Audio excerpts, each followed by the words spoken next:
Good evening, night owls, and welcome to Whisper Crowley. Tonight, I will guide you into a world of darkness, hoping to help you relax and unwind. Perhaps some of you will even drift into a haunting yet soothing sleep.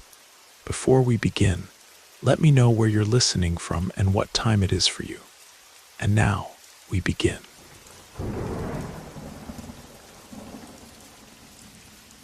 Good evening, Dom. My name is Paul. In 2004, my wife Carmen and I, newlyweds, were hunting for our first house. My new job at the plastics factory would allow us to get out of our cramped rental.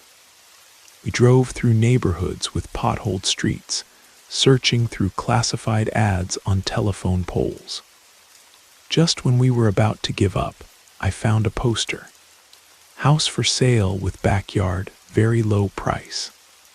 I called without expectation. The house was spacious, red tile floors, covered garage, and a cherry tree in the back. The price fit the money we had. We signed the contract the following week. In the first 2 days, we painted the walls, installed the clay water filter in the kitchen, and stacked boxes throughout the hallway. I felt like I owned the world. At night, exhausted, we collapsed into bed early. The fan creaked softly, and I mentally planned each renovation from floor to ceiling. I don't know the exact time. I just remember waking up to a sharp crack, like a plate had shattered on the tile. I sat up in bed with a start. Carmen murmured that it must be the wood expanding, but it didn't sound like wood. I lay there with my heart pounding, trying to decide whether to get up or ignore it. I ended up turning on my side, convincing myself it was new homeowner paranoia.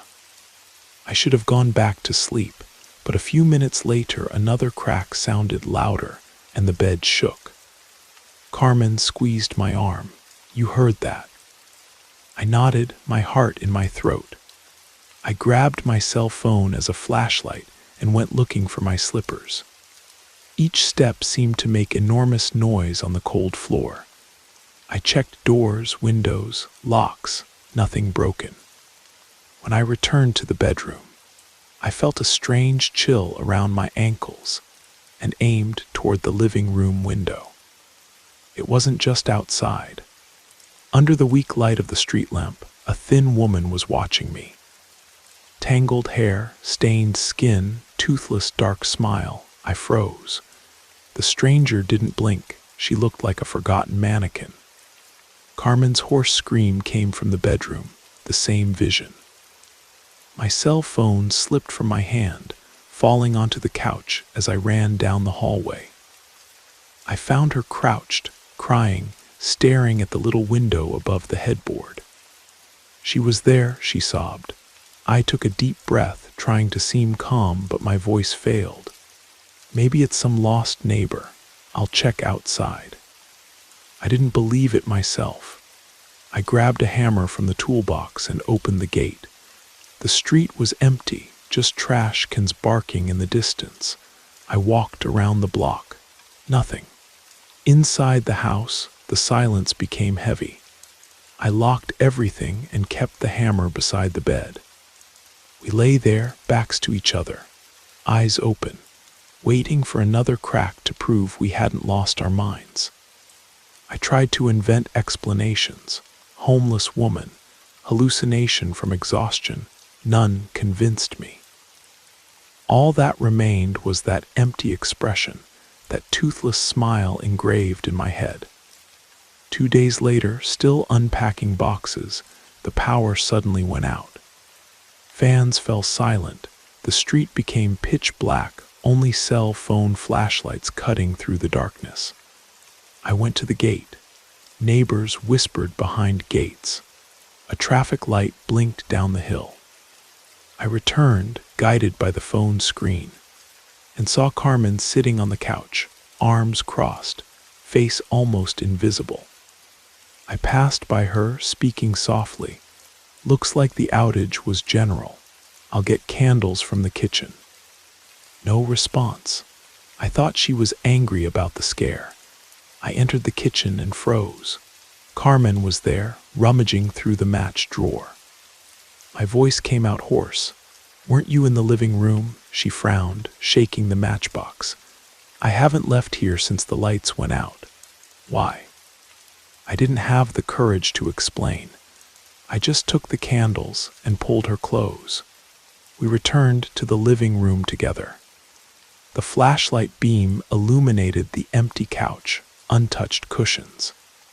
We lit 2 candles on the coffee table. The flame trembled, making shadows on the walls. I avoided looking down the hallway, fearing to find another Carmen standing there. The power outage didn't last long, but it seemed like an eternity. When the electricity returned, the house still had a heavy, stifling air. I turned on the fan. The blade spun slowly, throwing warm air. Carmen suggested making coffee. I accepted just to not stand still. I pretended to watch the news while she worked with the pot. Even before 9, we were exhausted as if it were late night.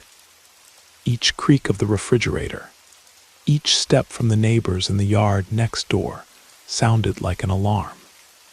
But I couldn't forget the figure on the couch, that motionless woman with empty eyes. She was identical to my wife and yet wrong. I thought about fever, tiredness, tricks of the mind. No excuse stuck.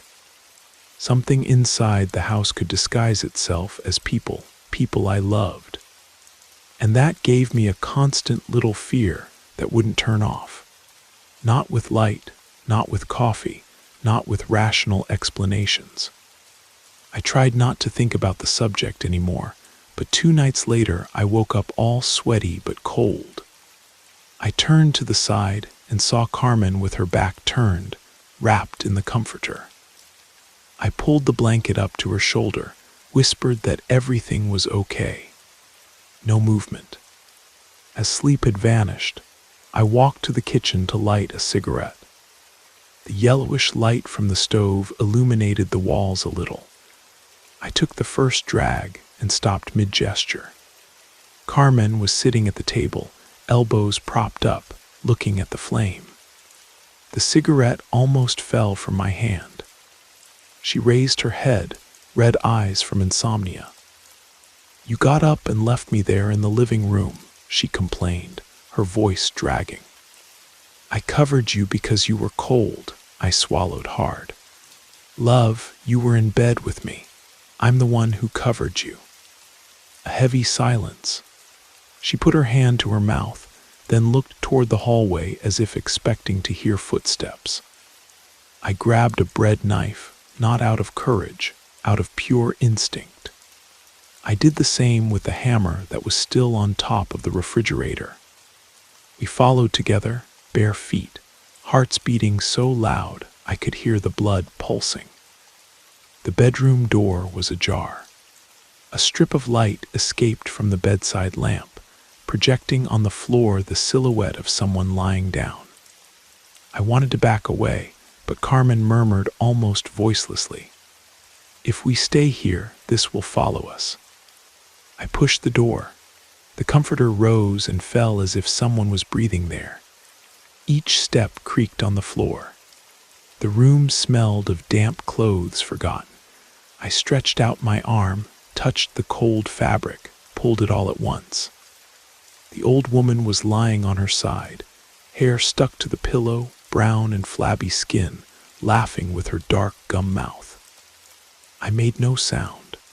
I stood paralyzed, the hammer heavy in my hand, useless for anything. Carmen let out a short scream like someone getting shocked and ran down the hallway. The entity slowly turned her face, sunken eyes staring at me with a way that seemed both sweet and mocking. Then she simply disappeared. Not gradually, she was there, and the next instant she wasn't anymore. The sunken mattress returned to level, the comforter went flat. I felt my stomach turn. I ran after Carmen, found the keys on the sideboard, unlocked the door, and we left through the dark street wearing t-shirts, shorts, and flip-flops. She cried without sound, just short breathing. We walked to the main avenue where an old taxi was stationed. In the back seat, my wife trembled, holding my arm, saying she wouldn't return even for a minute while that thing existed there. I couldn't argue. As the car started, I looked through the rear window. The facade of our house remained quiet, gate ajar, curtains, and furniture the same. Even so, I was certain the old woman was smiling in the exact place where we should sleep. Going back to the house alone was like walking through a hospital corridor at 3 in the morning. Everything shone too much, and at the same time seemed airless. I spent the next morning at work producing nothing, just answering, "I'm fine, just tired." Before clocking out, I called the number of the seller that was on the contract. "Hello." The voice came out quick, like someone answering a bill collector. "This is Paul from the Green Gate House. Do you remember the reason for such a low price?" There was a click on the line. He laughed somewhat awkwardly. "Friend, business is business. The house is great. If you're hearing neighborhood stories, it's gossip." I felt a weight in my chest with the certainty he was lying, but I hung up.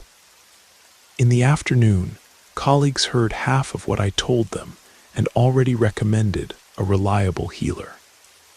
I caught a bus to the neighboring district and found the man, worn hat and rosary in his pocket.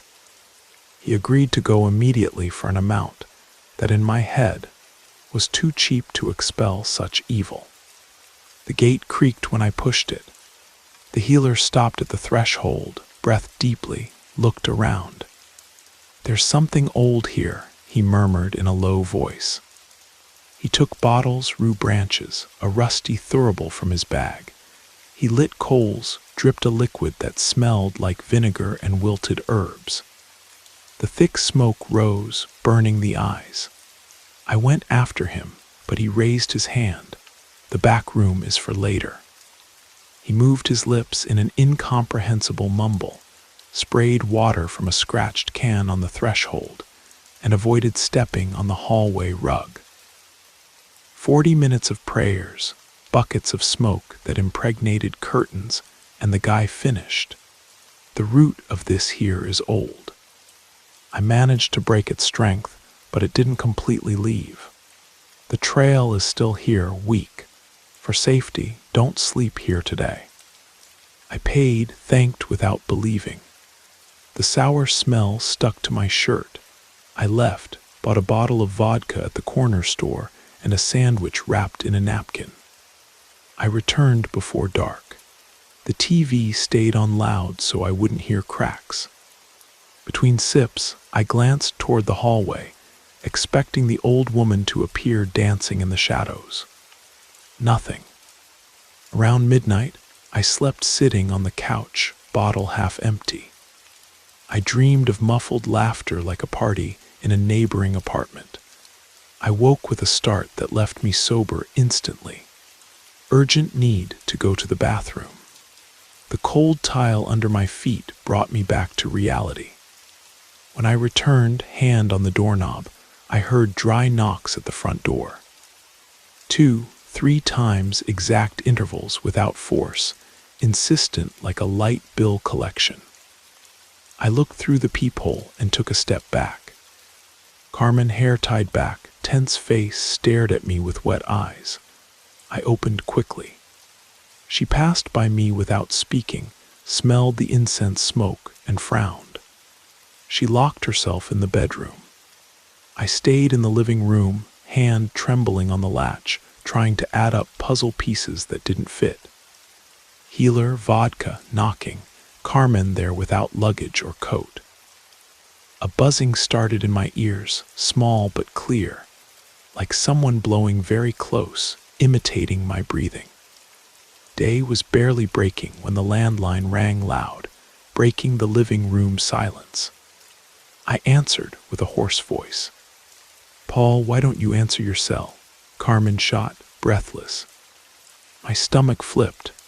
I looked at the hallway that led to the bedroom where she had been sleeping since dawn. "Where are you?" I managed to ask. "At my mother's house. You disappeared yesterday. Is everything okay?" I ran out of air. I dropped the phone. It swayed by the cord.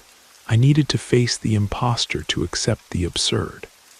I advanced down the hallway, cold floor sticking to my foot. The sour smoke from the incense still marked the path. I pushed the bedroom door. Sitting with her back turned, the woman smoothed the comforter like she owned the place. It wasn't the old woman or Carmen, a mixture of both faces, lifeless skin, naked gum smile. She spoke, copying my wife's tone. "Come back to bed. It's safe here." Panic made me act without thinking. I slammed the door, ran out of the living room, and jumped through the window. I fell in the dry garden, scraped my knee, got up without feeling pain. I just wanted distance from that roof. On the corner, I called Carmen again with a trembling voice, asking her never to step foot there. She cried, and I shook so much I could barely hold the cell phone. I looked back once. In the window, the old woman's silhouette watched me, disheveled hair, but with Carmen's face fitted like a crooked mask. I blinked, and it disappeared. I understood there that the house wore our features like someone changing clothes. Whatever the past of that land, now it had our smell, our voice, and I would be just another mold if I returned. I turned down the street without taking anything but the clothes on my body, thinking no house was worth that. Still today, every blurry reflection forces me to check if these eyes are really mine. Temporarily installed at my mother-in-law's house, I pretended normalcy, strained coffee, full bus, forced conversation at work. But every horn reminded me of the knocks on the other house's door. Documents, time card, half the clothes, everything still there. I had no choice. I returned with my brother-in-law one afternoon. We brought cardboard boxes and a flashlight. The gate creaked. The yard seemed smaller. While I unrolled the extension to light the hallway, I heard a meow coming from the ceiling, as if the cat was trapped between the slats. "Quick," he said softly. Inside, the smell of rue mixed with mold blew memories. I threw papers in the box, collected tools. When pulling the suitcase from the trunk, an envelope fell. An old, yellowed photograph of an unknown couple posing in front of the house. On the left, half erased, appeared the old woman, younger, but with the same toothless smile. In the weak light of the hallway, leaning against the wall, was the large mirror we inherited from the former owner. I raised the photo to compare faces and froze. In the reflection behind me, the old woman appeared clearly, wearing my jacket. I turned, just cold air. I looked again. She was still there, as if she were inside the mirror, and not just in the reflection. I didn't scream. I called my brother-in-law in a whisper. He was in the yard lighting another cigarette. The cat meowed again, now closer, maybe inside the wall. I kept the photo in my pocket, grabbed the suitcase as if it weighed feathers, and went down the stairs, avoiding any reflection. "Done?" he asked, voice trembling. I nodded. In the car, I showed the photograph. He paled, turned on the radio to disguise the silence. I understood that the old woman collected faces, and that by returning, I had delivered ours to her. Weeks later, I advertised the house for the same price I had paid. A couple with a small daughter closed the deal quickly. I didn't tell them anything beyond job change. Each signature seemed like I was passing not just the property, but the haunting along with it. Installed in a rented apartment, I tried routine bus, salary, soap opera. But I woke up sweaty, smelling smoke that didn't exist. One Sunday, the newspaper brought the headline, "Fire destroys residence, cause undetermined." I recognized the charred facade. The reporter said the fire started at an altar candles that no one had lit. I enlarged the photo. Among the charcoal, a gray stain resembled an old face, toothless smile. I turned it off. I didn't want to know about injuries. Since then, any reflection in dirty glass forces me to verify if it's really me. Sometimes in the company bathroom mirror, I see for an instant a brown nightgown behind my shoulder. I blink, it disappears. I know my silence was cowardly. Maybe that family and others pay for it, because the old woman doesn't need a roof. She just needs to find someone to copy. If one day you, Dom, receive another email talking about a toothless lady who smiled where she shouldn't, you can believe it, it's the same one. And somehow, she's still connected to me.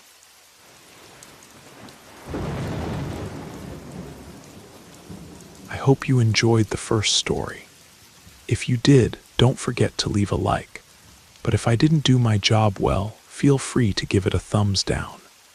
Either way, drop a comment and let us know where you're listening from and what time it is for you. Now, let's continue. My name is Julia, and looking back now, I can see how naive I was back then. But when you're 18 with your head full of dreams, you think you know everything about life. I had just graduated high school, and like many kids from working-class families, I was walking that tightrope between wanting to study and needing to work. I'd always dreamed of studying psychology at a state university, but just thinking about the cost of prep courses made my throat tight. My family was humble. Dad had always been a construction worker. Mom cleaned houses for wealthy families. We never went hungry, but there was never anything left over either. When it came to college, conversations at home always ended the same way. If you want to study, you'll have to figure it out yourself, honey. We can't help you. I didn't blame them. They gave what they could, and I knew if I wanted something, I'd have to chase it myself. I spent the beginning of the year looking for work, sending my resume to stores, supermarkets, restaurants, nothing. Everyone wanted experience, a work history. All I had was good intentions. That's when one of Mom's friends mentioned doing some babysitting gigs. I'd always liked kids, always had patience, so I decided to give it a try. I did some small jobs watching neighbors' kids, friends' nephews, nothing major, but it was something. Deep down, I had that hope of saving money, taking the prep course, passing the entrance exam, changing my life. I just had no idea that the perfect gig that showed up soon after would become my worst nightmare. Things started getting really tight when one month the babysitting jobs disappeared. The families I helped went on vacation, others found someone permanent, and I was stuck. No kids, no money coming in. With the prep course looming, anxiety was growing. That's when I decided to try the internet. I spent a whole day browsing job groups on Facebook, classified sites, those pages where locals post opportunities. Deep down, I was already losing hope. Every ad was for experienced salespeople, clinic receptionists, or jobs requiring 1,000 qualifications. Until I found the ad. It caught my attention immediately because it was simple, direct, and too good to be true. Looking for trustworthy person to house sit for 2 days.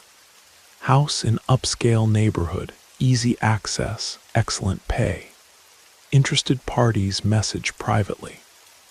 Right away I thought, this must be a scam or something fishy.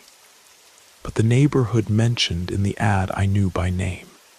It was one of the oldest, most elegant areas in town, where only rich people lived. I was curious, and to be honest, desperation spoke louder. I sent a message, introduced myself, explained that I'd done some babysitting gigs and was looking for extra work. But deep down, I didn't think they'd even call me. I figured they must be looking for someone older, someone who looked more responsible. I turned off my phone and went on with my life, sure I wouldn't even get a response. But I did, and that response changed everything. The next day, early morning, I got a reply on my phone. It was an unknown number. The message was short and polite. "Good morning, Julia. I liked your profile. Could you come to my house this afternoon so we can talk? Signed, Mrs. Helena." The name meant nothing to me, but the address did. Riverside Heights, one of those neighborhoods I'd only passed through on the bus, looking at the enormous houses with tall gates and perfect gardens. I was nervous, but the memory of the prep course bill and the promised salary pushed me forward. That afternoon, I took the bus and went. When I got off, it felt like I'd changed cities. The streets were calm, clean, with houses that looked more like mansion from TV shows. I arrived at the house gate. It was black iron with antique details, imposing. I pressed the intercom and within seconds heard Mrs. Helena's voice, calm and polite. "Come in, dear. I'll open the gate now." I heard the automatic gate unlocking, and it opened slowly. I entered. The garden was beautiful, full of flowers and well-maintained shrubs, stone paths and trees that must have been there for decades. I walked through that garden, feeling that stark contrast. Everything there seemed old, elegant, and completely outside my reality. I reached the house door, which was slightly ajar. I rang the doorbell just to be polite, and soon heard Mrs. Helena's voice from inside. "Come in, dear." The living room looked like a mix of Grandma's house and museum, antique furniture, thick rugs, old paintings on the walls, and that smell of polished wood in the air. Mrs. Helena was sitting in an armchair. She was tall, thin, with white hair pulled back in a perfect bun and elegant clothes. She had that polite manner, but her eyes analyzed me from head to toe. We talked briefly. She explained that she was traveling for 2 days, that she needed someone trustworthy to take care of the house, and then she made a comment that caught me by surprise. "I know it's a strange request. It's not to take care of children, but dolls," she said with a discreet smile. My brain froze for a moment. Dolls. But then I thought, elderly lady lives alone, probably has attachments, family memories or something. Still, I couldn't deny I found it all a bit bizarre. Even finding it strange, I accepted. The woman was going to pay me 5 times more than I normally earned per day. Easy money, I thought. But life always charges for what seems too easy.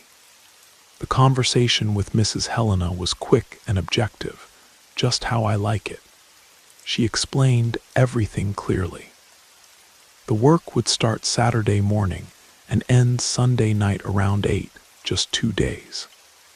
During this period, she'd be traveling to visit a sister in another city and wanted someone trustworthy inside the house, just to make sure everything stayed in order. I'd need to water the plants, feed her cat, an enormous black tom named Midnight, and of course, take care of the blessed dolls. But she was very clear, care for, not touch. The doll collection was in a back room, locked. She said the room would stay closed, and I just needed to make sure no one entered there.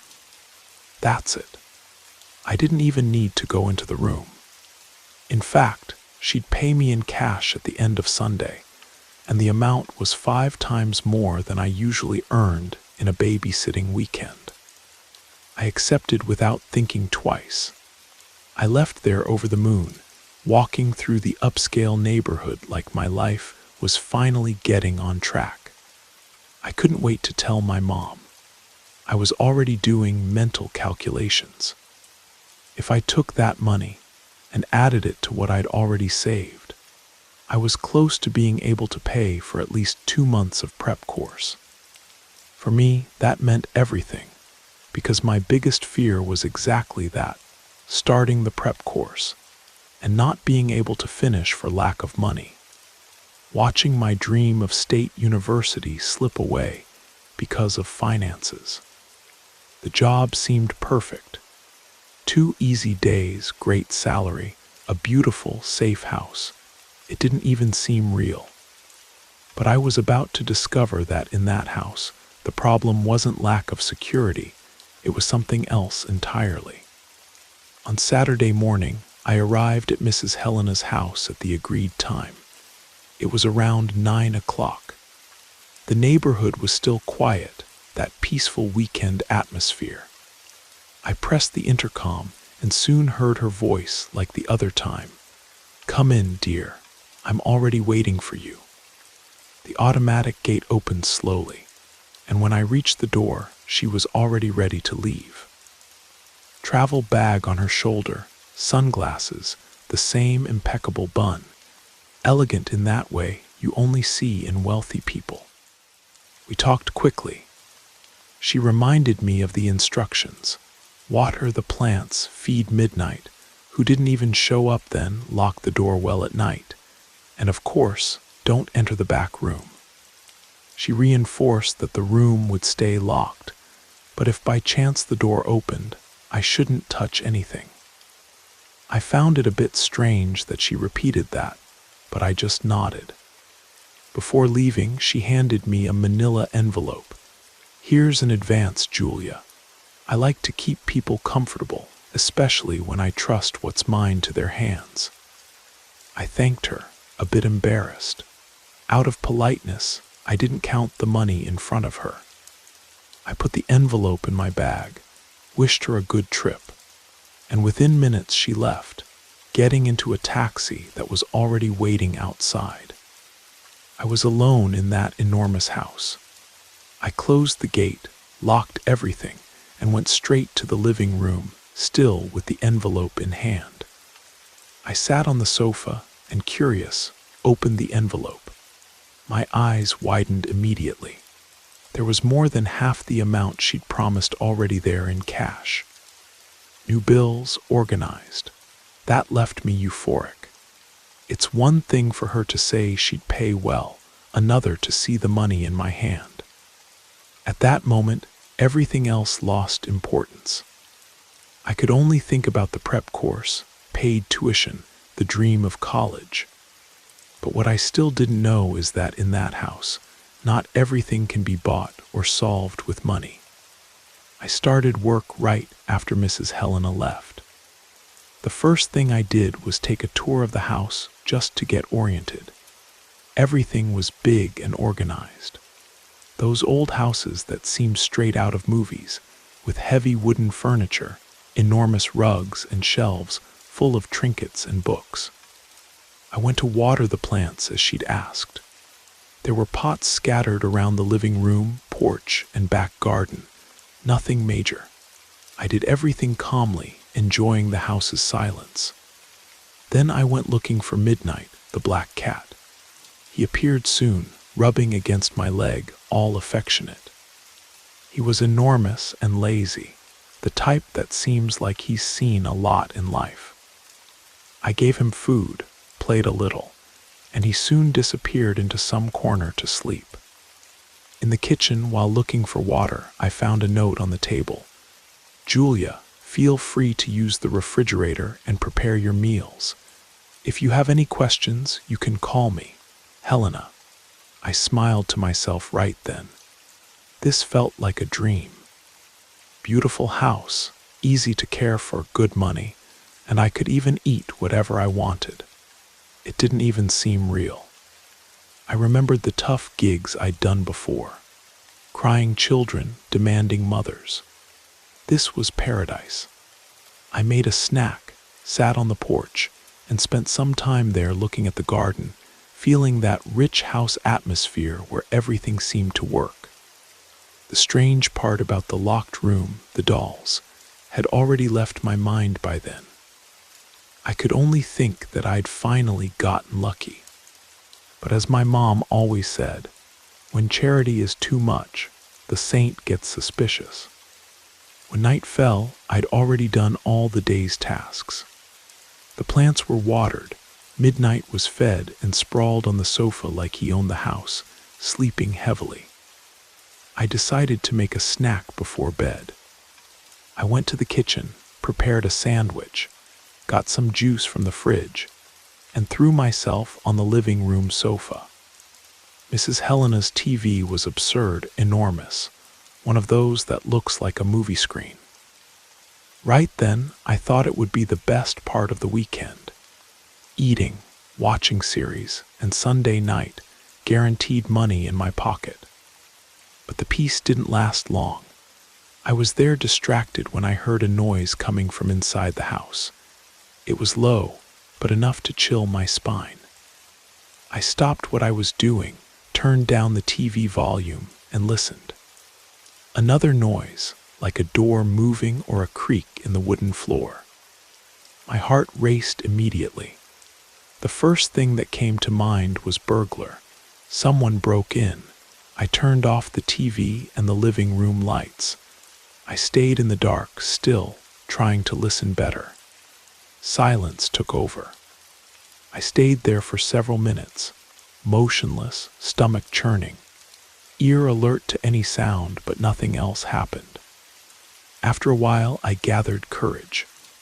I turned on the living room lamp, grabbed my phone, and started walking slowly through the house, looking for where the noise had come from. I searched the kitchen, checked doors and windows, everything locked. I went through the hallway, and that's when I saw it. The back room door was open, the doll room. I was paralyzed for a few seconds. I remembered Mrs. Helena saying the door would stay locked, but my mind immediately tried to find logic. Must have been the wind. The door wasn't locked properly. But deep down, something was already starting to tell me that this weekend wasn't going to be as easy as I thought. I stood there in the hallway for a while, staring at the open door of the back room. My head said it was silly, that it must have been the wind, that the door was poorly closed, but my stomach was already cold. Even so, curiosity spoke louder. I approached slowly, and with my hand trembling, I pushed the door all the way open. The room was dark. The air inside was heavy, smelled of old wood, mold, something aged. I looked for a light switch on the wall and turned on the light. Immediately, I got goosebumps all over. The room was packed with dolls. There were all types. Antique porcelain dolls, those with glass eyes. Cloth dolls, plastic ones, some small, others the size of a child. Some sitting in chairs, others on shelves, others leaning against the walls. But what really bothered me was the way they seemed to look at me. All of them, without exception, were turned toward the door, their little glass or plastic eyes fixed on me. And no matter how much I knew they were just toys, the discomfort was real. The entire room seemed to stare at me. I stayed there just long enough to notice that. I didn't even enter properly. My whole body was asking to get out of there as quickly as possible. I turned off the light, closed the door slowly. There was no key, so I just pushed the door against the frame and took a step back. I breathed deeply, trying to convince myself I was overreacting, that it was just my mind working against me. Dolls are like that sometimes. They scare you, especially in a dark room. But the feeling of being watched didn't go away. After I closed the doll room door, I tried to convince myself everything was fine. I went back to the living room, watched TV again, messed with my phone, did everything to distract my mind, but the discomfort didn't pass. Every now and then, it seemed like someone was watching me. I ended up going to bed earlier than planned. I left the hallway lights on just as a precaution and locked myself in the guest room that Mrs. Helena had set aside for me. It took me a while to fall asleep. The room was silent. Midnight didn't even show up, which made me even more suspicious. That cat seemed to sense things. It must have been around 2 in the morning when I woke up. I don't know exactly what made me open my eyes. The room was dark, just the weak hallway light coming through the door crack. That's when I heard it, low, childish laughter coming from inside the house. My blood froze in my veins immediately. I lay paralyzed in bed, eyes wide, heart racing. I thought of everything. Could someone have broken in, some lost child? But how if the house was all locked up? And worse, what kind of child laughs like that in the middle of the night in an empty house? The laughter stopped for a few seconds and then returned, now a little louder. It sounded muffled, distant, but came from the hallway or the back room. My stomach turned. I curled up in bed without courage to leave there, but the fear of staying still without doing anything was greater.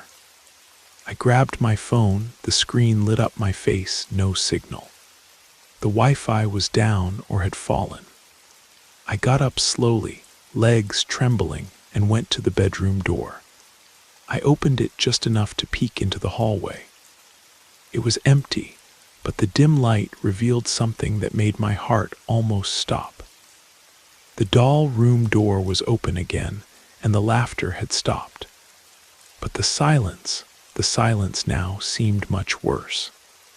I stood there in the hallway with my heart racing and my hands cold with sweat. The doll room door was open again, and worse, the laughter had disappeared as if it had never existed, but the silence that remained was much more frightening. For a few seconds, I thought about locking myself in the room and waiting for dawn. But the fear that there might actually be someone inside the house ended up being greater. I needed to be sure. I breathed deeply and walked slowly down the hallway. The hallway light was on, which somehow gave me a little more courage. But each step seemed to weigh a ton. The wooden floor creaked slightly, and the sound echoed through the empty house. I reached the room door and with all the care in the world, pushed it slowly.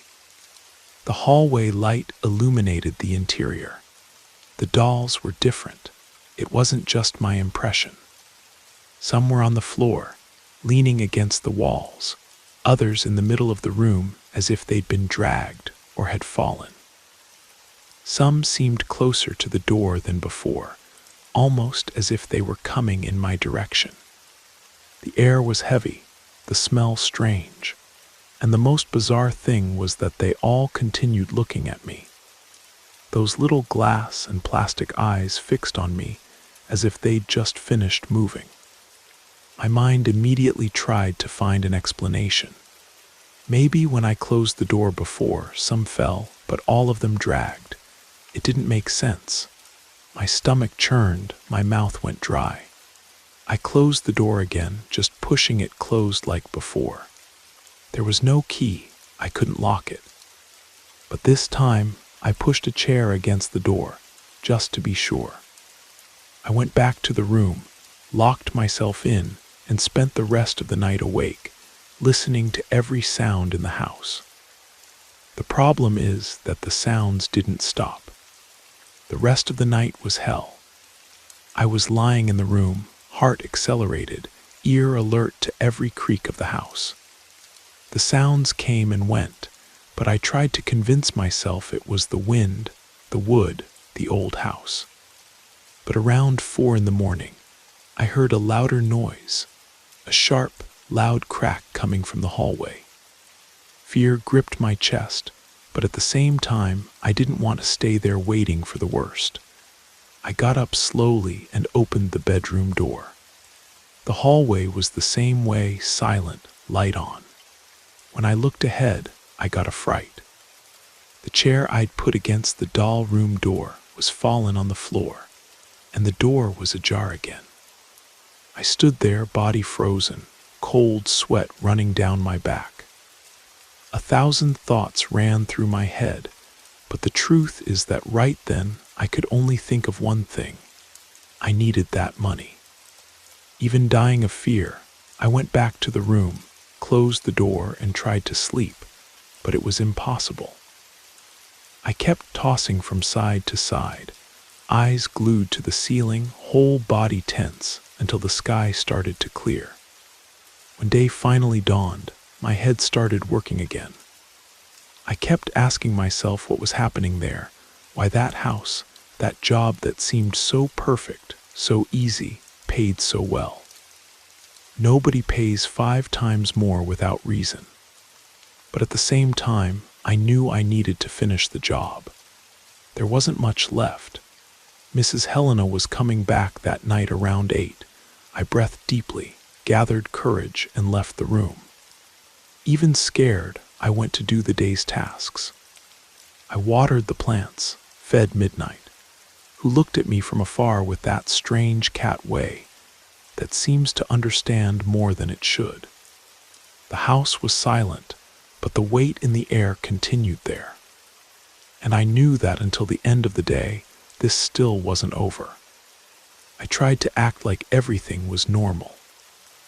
I did the tasks Mrs. Helena had asked for, one by one, walking through the house trying not to think too much about what had happened in the early morning. But the more I walked through the rooms, the harder it became to pretend it was just my imagination. At first, it was in the kitchen. I was getting water when I noticed, sitting on one of the table chairs, a small cloth doll with an antique dress. It was there, still, as if it had always been part of the decoration, but it wasn't. I knew that doll wasn't there the night before. My stomach turned, but I tried to convince myself I was tired, distracted. I went to the living room to continue what I had to do, and there was another one. This time, a larger porcelain doll sitting on the sofa, hands in her lap, glass gaze fixed directly at me. I didn't touch anything, didn't move anything. I went to the guest room, the only corner where I felt a little safer. Another doll in the corner of the room, leaning against the wall as if it were there just watching me. Fear was already stuck to me. My hands were shaking, legs wobbly, but what was I going to do? I needed the money, I couldn't leave. There were only a few more hours left. I didn't touch any of them. I'd go through the rooms, do what I had to do, and try to pretend I didn't see them. But every time I found one, my heart would race, and all I did was pray quietly. I prayed for that day to end soon. The day seemed endless. Every minute in that house was a test for my mind. The dolls kept appearing in different places, and I was already so tense that at some point I just pretended I didn't see them. I just wanted time to run out and for Mrs. Helena to come back. In the late afternoon, the sky started to darken. Heavy clouds covered the sky, making the house even more somber. The air was stuffy, heavy. I decided to take a shower. I needed to calm down somehow. But I confess that by then, the guest room didn't seem so safe anymore. The doll that had appeared there earlier was still in the corner of the room, still looking at me. Even so, I breathed deeply, went into the bathroom, and took a quick shower. The warm water helped me a little. I washed my face, breathed deeply, trying to convince myself that all this would end soon. When I came out of the bathroom, I was already calmer. I got dressed, and sat on the edge of the bed, thinking about turning on the living room TV to try to distract myself. That's when it happened. I heard a whisper coming from the hallway, weak but clear. "Julia." My spine froze immediately. I was paralyzed. My heart raced, my mouth went dry. I heard it again. "Julia." This time it seemed closer, clearer. It wasn't a child's voice or a man's. It seemed like a female voice, but low, muffled, as if it were coming from inside the walls. I gathered courage, got up slowly, feet heavy, hands trembling. I opened the bedroom door just enough to look into the hallway. It was empty, but on the floor, right in the middle of the hallway, there was a doll, the same porcelain one I'd seen on the sofa earlier. She was lying on her side, glass eyes staring at the ceiling, a frozen smile on her face. The hallway was silent now, but inside me, everything was screaming to run away. The only reason I hadn't left yet was the envelope of money in my bag. And maybe deep down, the fear of accepting that this house wasn't just old and weird. After that whisper, I couldn't relax anymore. I spent the rest of the afternoon pacing back and forth in the house, heart racing, ears alert to any sound. The dolls kept appearing in the hallway, in the kitchen, in the living room. Around 7 at night, the atmosphere got even heavier. The lights started flickering. The air was stuffy, almost hard to breathe. I was in the living room trying to stay calm when I heard it again, slow, dragging footsteps coming from the hallway. The wooden floor creaked with each step, as if someone or something was walking through the house. I got up from the sofa, heart racing, hands shaking. I looked toward the hallway, stomach churning. That's when I saw them.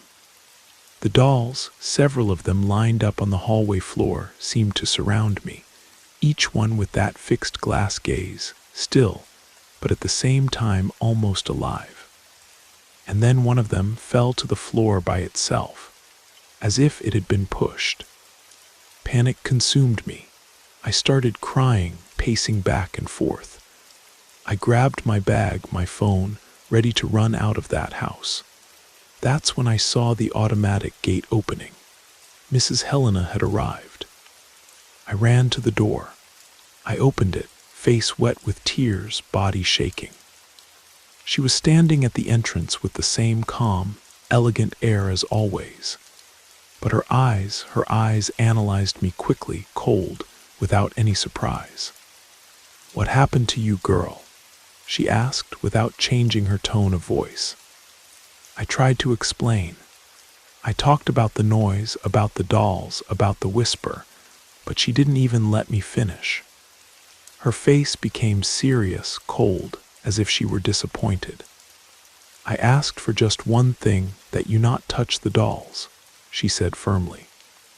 I tried to argue, to say I hadn't touched anything, but she didn't want to listen.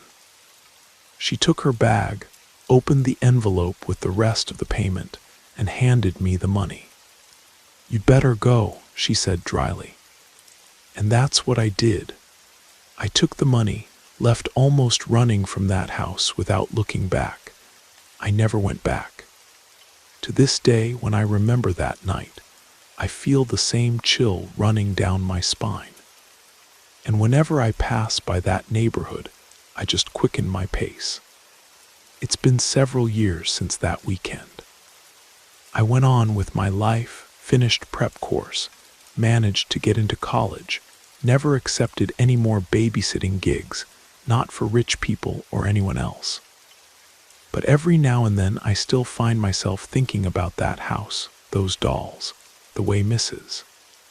Helena looked at me at the end, as if she already knew what was going to happen, and especially about the reason she paid so well. Today, whenever someone tells me about an easy job with pay that's too good to be true, I can only think of one thing. Nobody pays a lot without reason.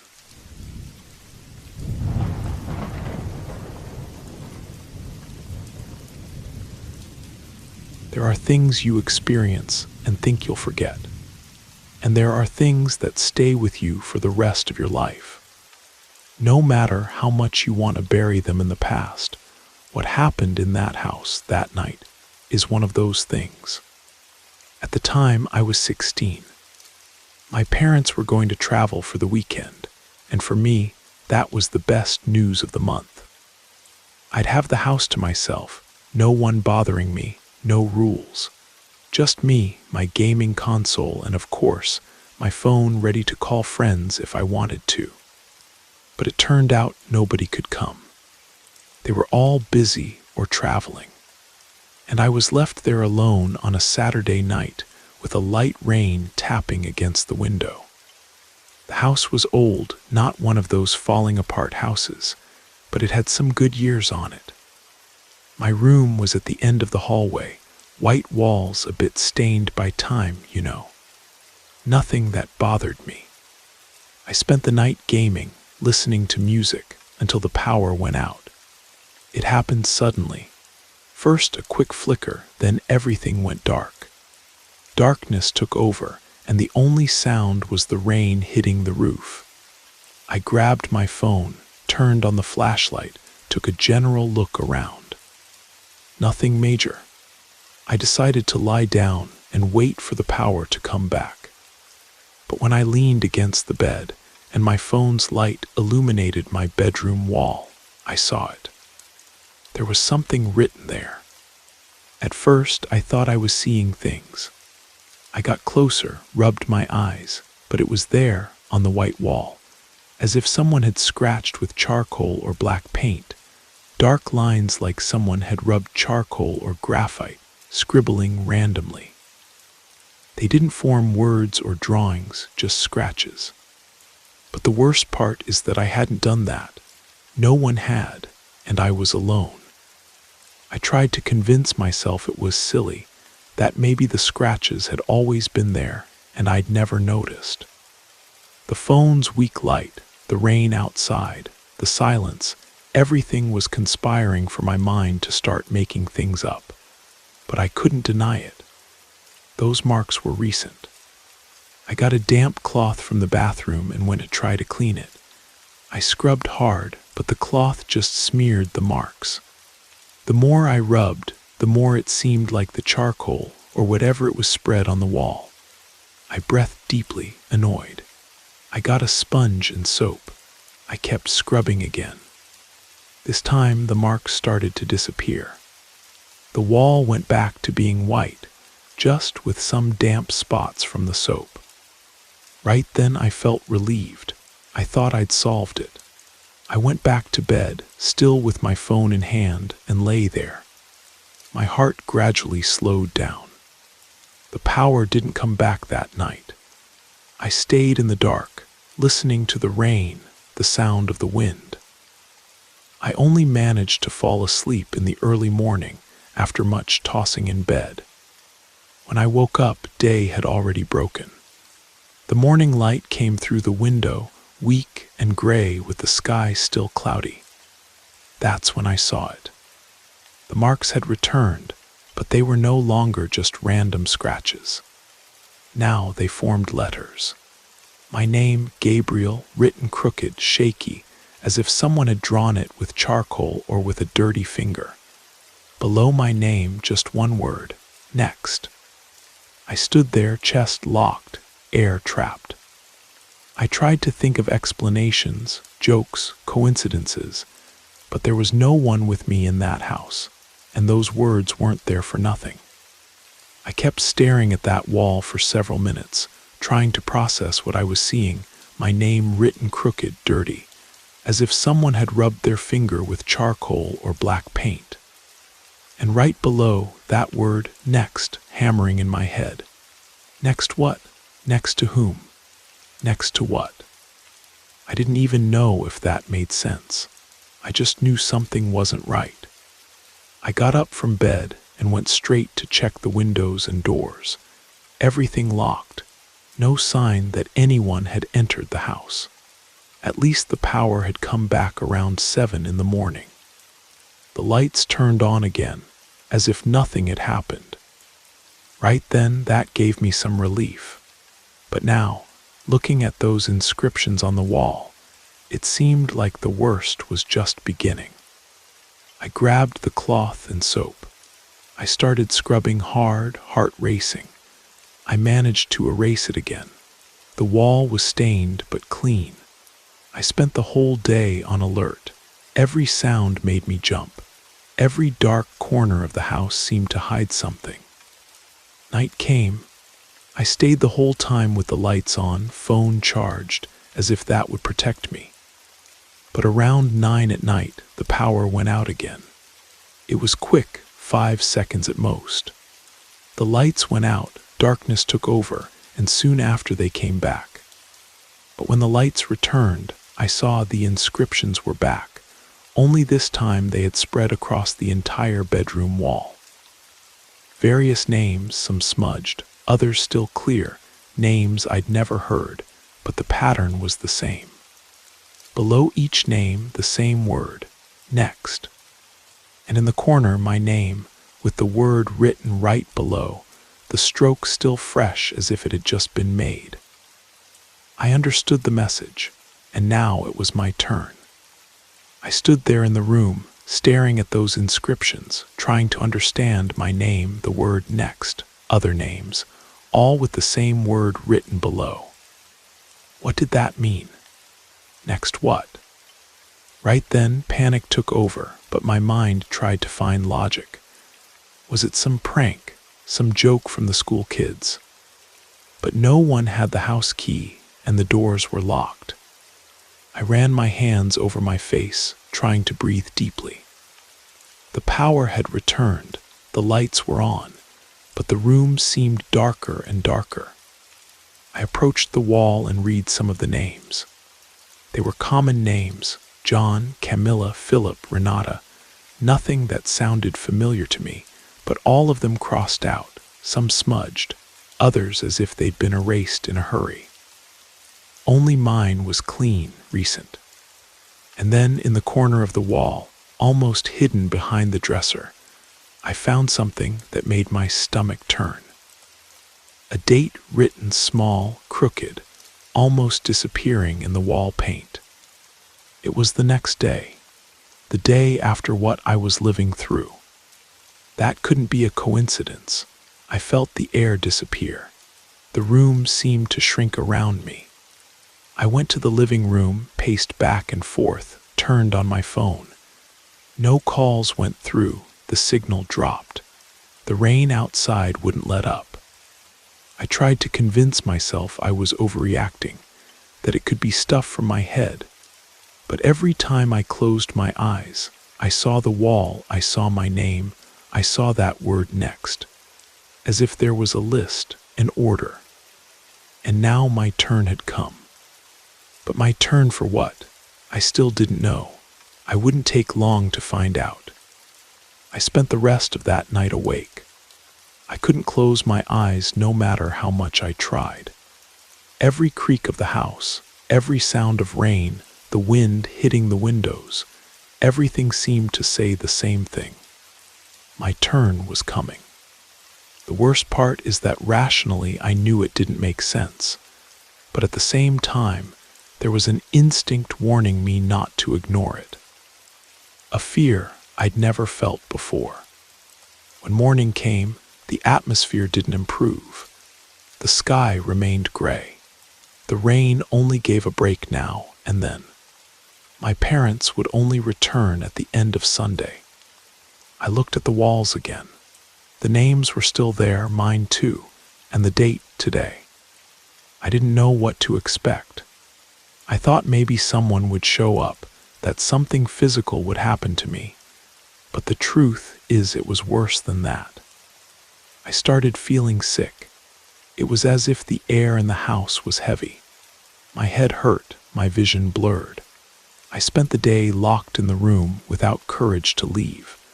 When I tried to turn on my phone, the signal dropped. No television, no internet.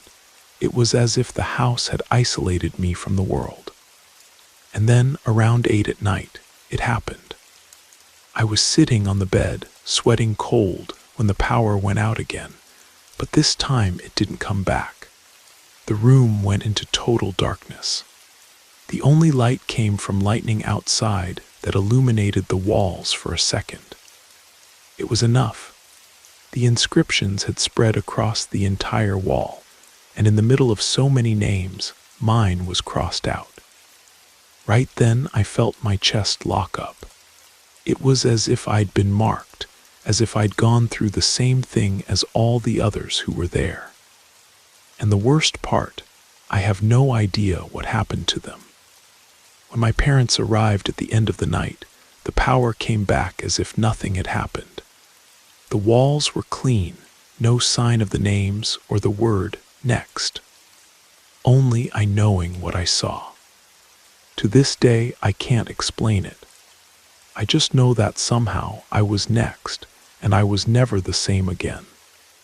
It's been more than 10 years since that night. Today, living somewhere else, with life moving on, it seems like all that was teenage delirium. Sometimes I almost manage to believe I made it all up, that it was my mind, fear, loneliness in that old house. But there are days when I wake up sweating cold. I dream about those walls, about my name written crooked, about the word next echoing in the back of my head. And every now and then, when I pass by buildings or abandoned houses, I see strange scribbles on the walls' names, some crossed out, others still fresh.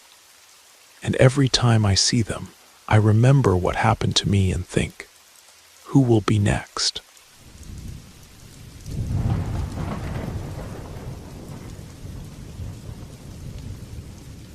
I know many people will think I should have suspected something from the beginning. A large apartment in downtown Seattle for that price. It was obvious something was wrong. But at the time, I just wanted to disappear, start over, hide if possible. I had just ended a relationship of almost 4 years.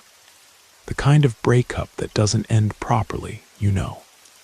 Marcus was the possessive type, one of those who doesn't accept that it's over. After our last fight, I decided to leave the apartment we shared for good. I didn't want to look at those walls ever again. That's how I found the apartment listing online. It was old but seemed cozy. Hardwood floors, large windows, the building with that vintage downtown look, and the price too good to be true.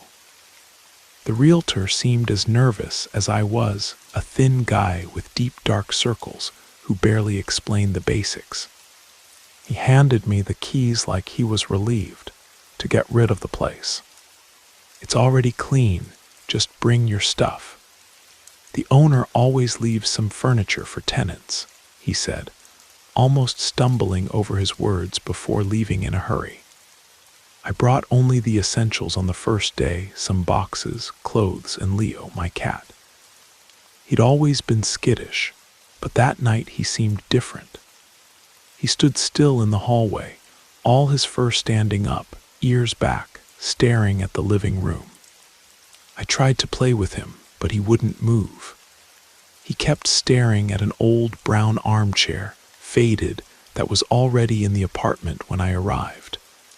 I thought it was ugly, but I left it there in the corner.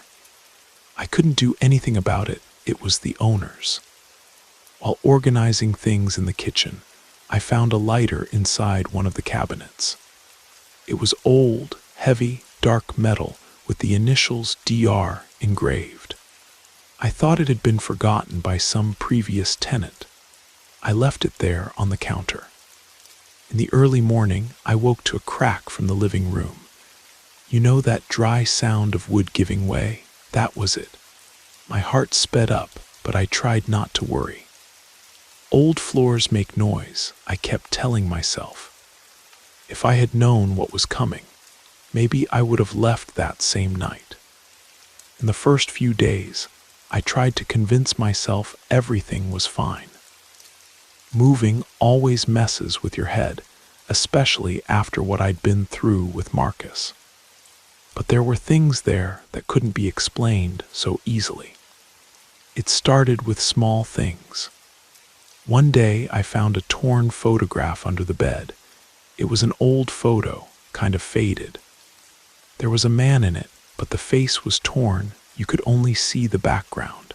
It looked like it was taken in the apartment itself. I didn't know anyone like that, and I swear I'd looked at everything before moving in. That wasn't there. I thought I must have missed it. I put the photo aside, but it kept nagging at me, and it didn't stop there.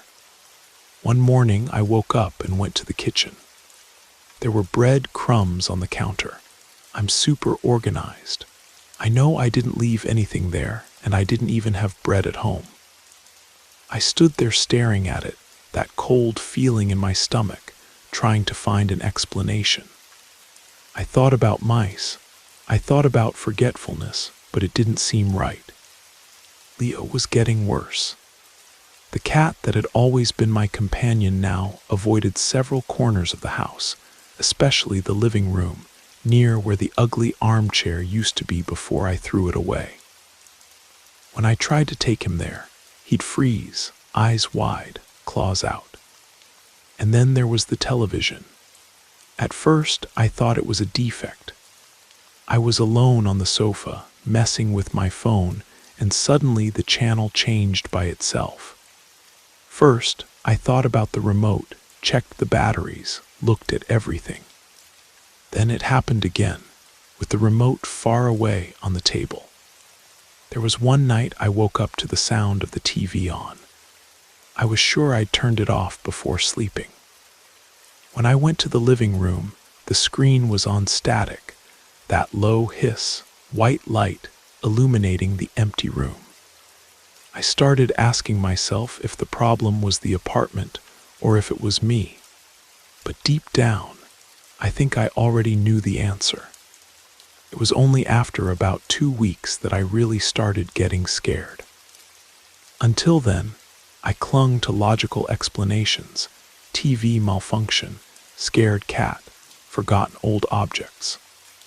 I forced myself to believe that, but there was one detail that ended any reasonable explanation. I was cleaning the bedroom closet, trying to organize things properly. Behind one of the doors, taped to the wood, I found an old, yellowed paper. It must have been there for years. I removed it carefully. It was a rent receipt dated 1998. Up to that point, everything was fine. The apartment was old. These things get forgotten. But what froze my stomach was the name printed on it: David Rodriguez, the initials on the lighter, DR. It wasn't a coincidence. It couldn't be. I remembered the torn photograph, the lighter, the sounds in the early morning. And then that terrible feeling of being watched started. No matter what room I was in, it seemed like someone was there, watching me. The strangest thing is that I tried to look for information. I called the realtor, asked about this David guy. He brushed it off, said he couldn't know, that the apartment had been empty for a long time. The rush he'd shown on the day he gave me the keys now made more sense. That night Leo scratched the bedroom door. He curled up, meowing low, eyes fixed on the dark hallway. I didn't sleep. I lay there listening to every creak of the floor, every sigh of the wind hitting the windows. And in the middle of the night, I was sure I heard footsteps. Slow, dragging steps, as if someone was walking down the hallway. The next morning, I found the lighter on top of my bed. I didn't remember touching it since the day I found it. Right then, I knew someone had lived here and maybe never left. The first time it happened, I tried to convince myself I was dreaming, but I wasn't. It was a Tuesday. I remember well because I'd spent the whole day dealing with bureaucracy, bank, documents, that annoying stuff. I arrived exhausted at the apartment. I just wanted to shower and lie down. I left Leo in the room and went to the living room to close the windows. It was already dark, and the wind made the tree leaves sway outside. That muffled sound only those who live downtown know. When I went to the hallway, I noticed the closet door in the room was open. That froze me. I was sure I'd left it closed. I always left it closed. It was a habit of mine after years sharing a house with Marcus. He was always complaining that I had a thing about touching things. I went there, closed the door, checked the latch, everything was fine.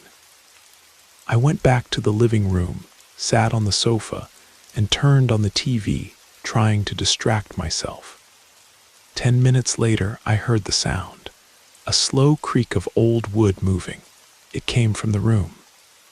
My stomach immediately went cold. I got up slowly, heart beating hard. When I got to the hallway, the closet door was open again. I swear by everything that's most sacred. There was no draft, no wind, no explanation. And Leo, he was curled up in the corner of the bed, staring at the closet, all his fur standing up. I stood there at the door, feeling my whole body tingle, that suffocating sensation that someone was there. But there was no one, just me, the cat, and that closet. I closed the door again, latched it, and that night I slept with all the lights on. After that night, I started paying attention to everything. Every detail, every sound, everything out of place. But the more I looked, the more I was sure the problem wasn't in my head, it was the apartment. The following Friday, I got home from work and found the lighter on top of the living room table. I'd left it stored in a kitchen drawer, precisely because it was starting to bother me, that object there with those initials that wouldn't leave my head. DR. Right then I thought I might have forgotten it there, been distracted, but no. I remembered well putting it away. Leo was getting stranger and stranger. Now, besides avoiding the living room, he also refused to enter the bathroom. He'd stand at the door, meowing low, then hide under the bed. The worst happened on Saturday morning. I woke up and went to the kitchen to make coffee. When I opened the cabinet, I came face to face with the torn photograph again, the same one I'd thrown in the building's trash 2 days before. I froze there. I felt my stomach churn. I was sure, absolutely sure, that photograph was in the trash. I'd gone down with the bag myself. I picked up the photo with trembling hands. It was the same one. The bottom corner torn, the apartment background showing, the person's face cut out. But now there was a burn mark on the edges, as if someone had started to set the photo on fire and given up halfway through. At that moment, it clicked. It wasn't stress. It wasn't the end of the relationship affecting me. It wasn't paranoia. There was something or someone inside that apartment. And worse, this thing was messing with my stuff, messing with me. After that Saturday, I couldn't stay in the apartment in peace anymore. Every corner seemed to watch me. Every sound, no matter how small, made me freeze. But I had nowhere to go. I'd already paid the first month, I was broke, and I wasn't going to run again. At least that's what I tried to convince myself. On Monday night, things got worse. I got home from work, entered the house, and knew immediately that someone had been there. There was no sign of break-in, nothing out of place, but the air was different, heavy, warm, and there was a smell of cigarettes in the hallway. I never smoked. The lighter was on top of the bed. Right then, fear turned to despair. I called the realtor, demanded explanations. He tried to brush it off again, said the building was safe, that I was overreacting, but I insisted, and then he let slip, as if he'd let it escape without meaning to. The apartment had been empty for a long time. Since David's case. My heart raced. I asked what case that was. He stammered, said he didn't know for sure, that it was better for me to forget it, but it was too late. I spent the night researching the name David Rodriguez and the apartment address. It took a while, but I found an old news story, lost in an obscure forum. David Rodriguez, 32 years old, resident of that apartment, disappeared in 1998. Police entered the location, found signs of struggle, and that's it. The body never appeared. According to the report, the building had a bad reputation since then. Neighbors said they heard noises, smelled cigarettes, saw shadows. The apartment stayed empty for years until the owner started renting it again cheap to people who didn't ask questions. I packed my bags that same instant, but the apartment didn't want to let me go. In the early morning, while I was packing everything, the closet door opened by itself. This time it wasn't a creak, it wasn't wind. I saw the handle turning, I saw the door opening slowly, and inside there was something I can't explain, a shadow, a presence. The air became cold, Leo hissed and ran under the bed. And then the television turned on by itself, on static. But in the middle of those gray lines, I swear I saw a face, quick, distorted, but it was there. The lights started flickering. The lighter fell to the floor, rolled to my feet, and in the living room mirror appeared, fogged up, as if someone had written with their finger, "You're in my house." I ran out, grabbed the cat, my backpack, the keys. I didn't even lock the door. I never went back. Today I live with a friend in another neighborhood. I still have nightmares. I still wake up with the smell of cigarettes in the air sometimes. But I don't set foot in that building anymore. You know what's worse? Every now and then I get rental ads in my email, the same apartment, the same description. And the price is still too good to be true. Someone lived there and never left.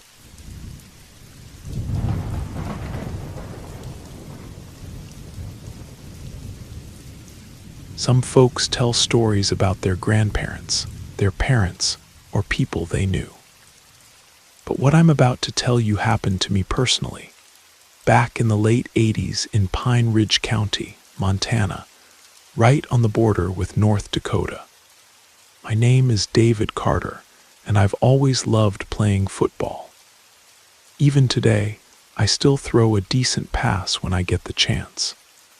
When I was young, around 19 years old, I spent a good stretch of time living on my grandparents' ranch. They were getting on in years, and my dad asked me to stay with them and help with the ranch work since they couldn't handle it all anymore. Instead of hiring an outsider, I helped them out and got paid for it. Near my grandparents' ranch was a big spread called White Wing Ranch, and some of the workers lived there. They'd set up a makeshift football field, and every afternoon after I finished my chores, we'd get together for a game. The distance between the ranch and our place was about 1.25 miles, and past the ranch was a small town that back then didn't even have 200 residents. It was maybe 50 houses, a public school, a Catholic church, and Murphy's General Store, which was basically our supermarket, bakery, diner, and bar all rolled into one. It was like a one-stop shop, had everything you could need. At the end of August 1988, my grandfather had to go to Billings for some medical tests and to schedule surgery. My grandmother stayed at my parents' house in town, and I went with him. We were in the city for almost 2 weeks, and during that time, the guy taking care of our animals and watering the plants was Jake, my girlfriend's brother who lived in the small town. He'd take a trail that cut through the scrubland, making the distance less than 1/4 mile. We got back on a Thursday, and Friday evening I took my old motorcycle and headed to the ranch to play football. Before that, I stopped by the town and Jake came with me. During the game, a new worker at the ranch, someone who'd only come for the harvest, started trying to show off and get tough with me. I'm not one to back down from a challenge. I confronted him, and if it hadn't been for the other guys breaking it up, things would have gotten ugly. Things calmed down, and soon it got dark and the game ended. Jake, some friends from town, and I headed back to the settlement. That day I stopped at Murphy's store and stayed until about 8 o'clock, just shooting the breeze and catching up with Sarah, my girlfriend. I had a beer, and one thing led to another when I asked Murphy, the store owner, about his dog named Saber, a German Shepherd mix that always hung around the place. When I'd left with my grandfather, she was about to have puppies, and Murphy had promised me one. He grabbed one of those folding chairs, sat down next to me, and told me a story. He said the dog had given birth in his field that bordered White Wing Ranch, under a bush where he'd built a little shelter and put the puppies inside. The mother dog would come eat at his house and then go back to the litter, but the previous Saturday she hadn't shown up. On Sunday, he went to check if something had happened.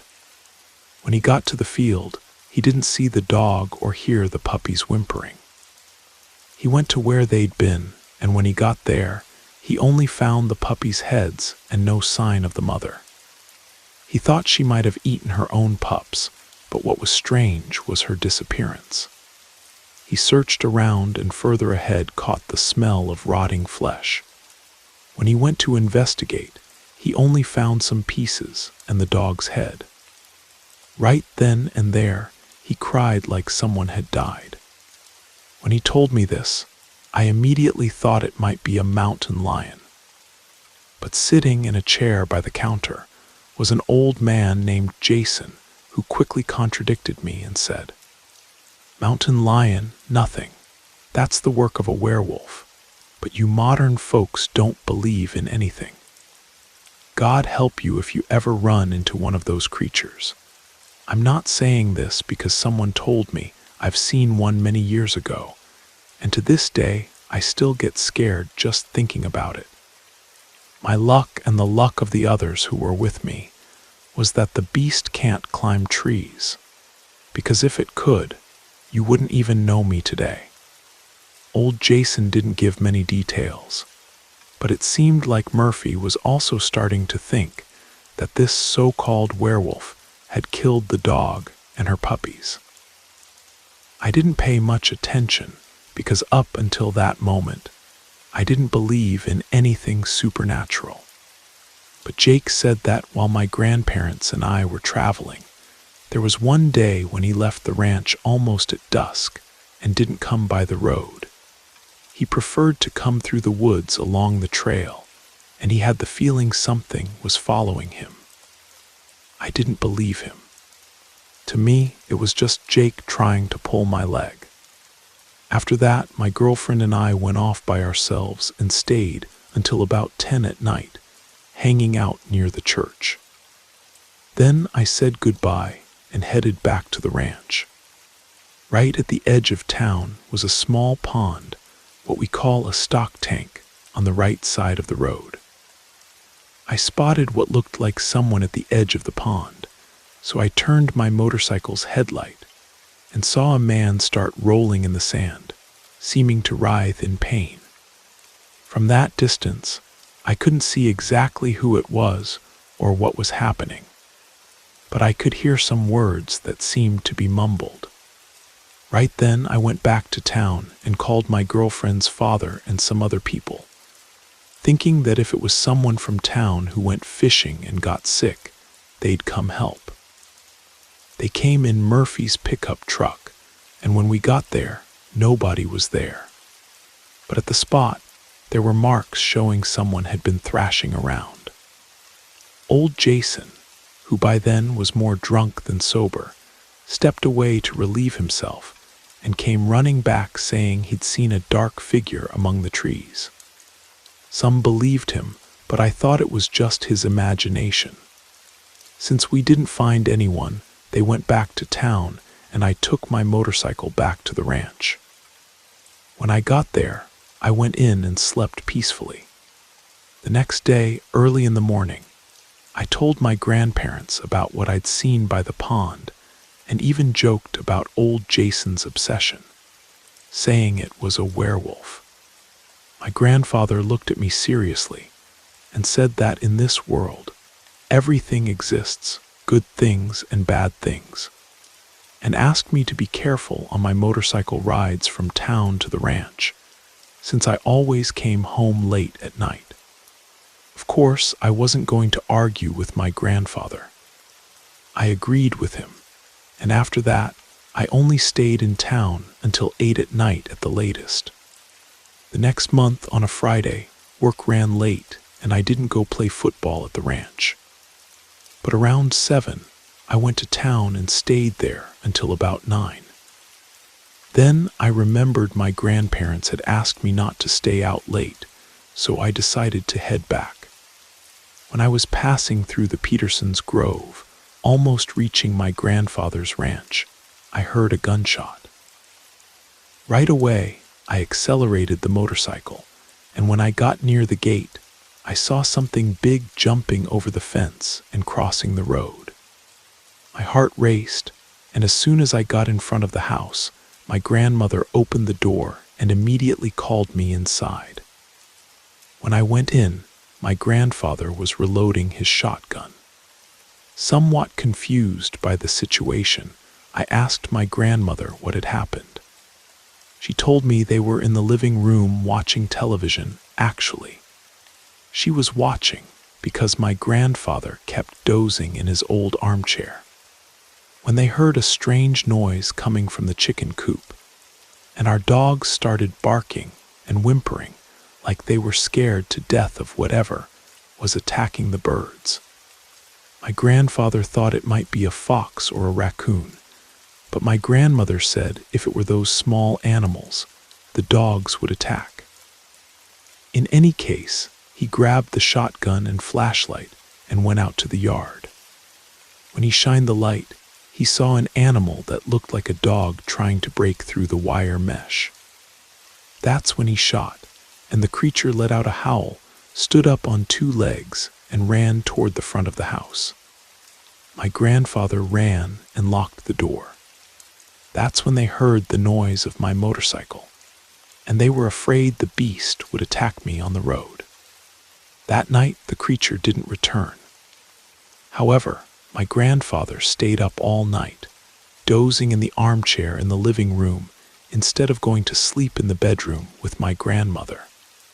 With all this evidence, I still kept believing it was a black mountain lion. But in any case, I decided to get to the bottom of this story, because if it were true, that thing would appear the following Friday. In our yard, there's a big walnut tree, and that week, I built a platform up there. I also rigged up some lights near the chicken coop and prepared myself to find out what kind of creature this was.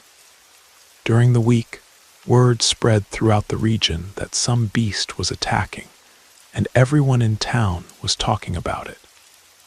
People started giving credence to what Jason was saying, but I was the only one who didn't believe it was really a werewolf.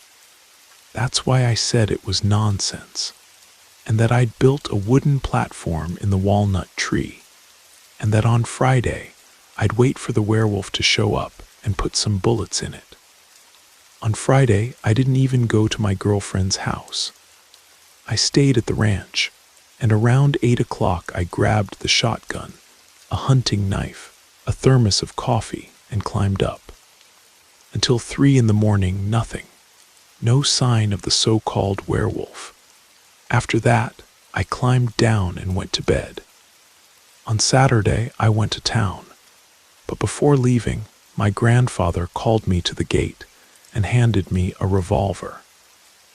He said I should take it because even if I didn't believe, the beast might be stalking me. I thought it was excessive since I was still thinking it could be a mountain lion.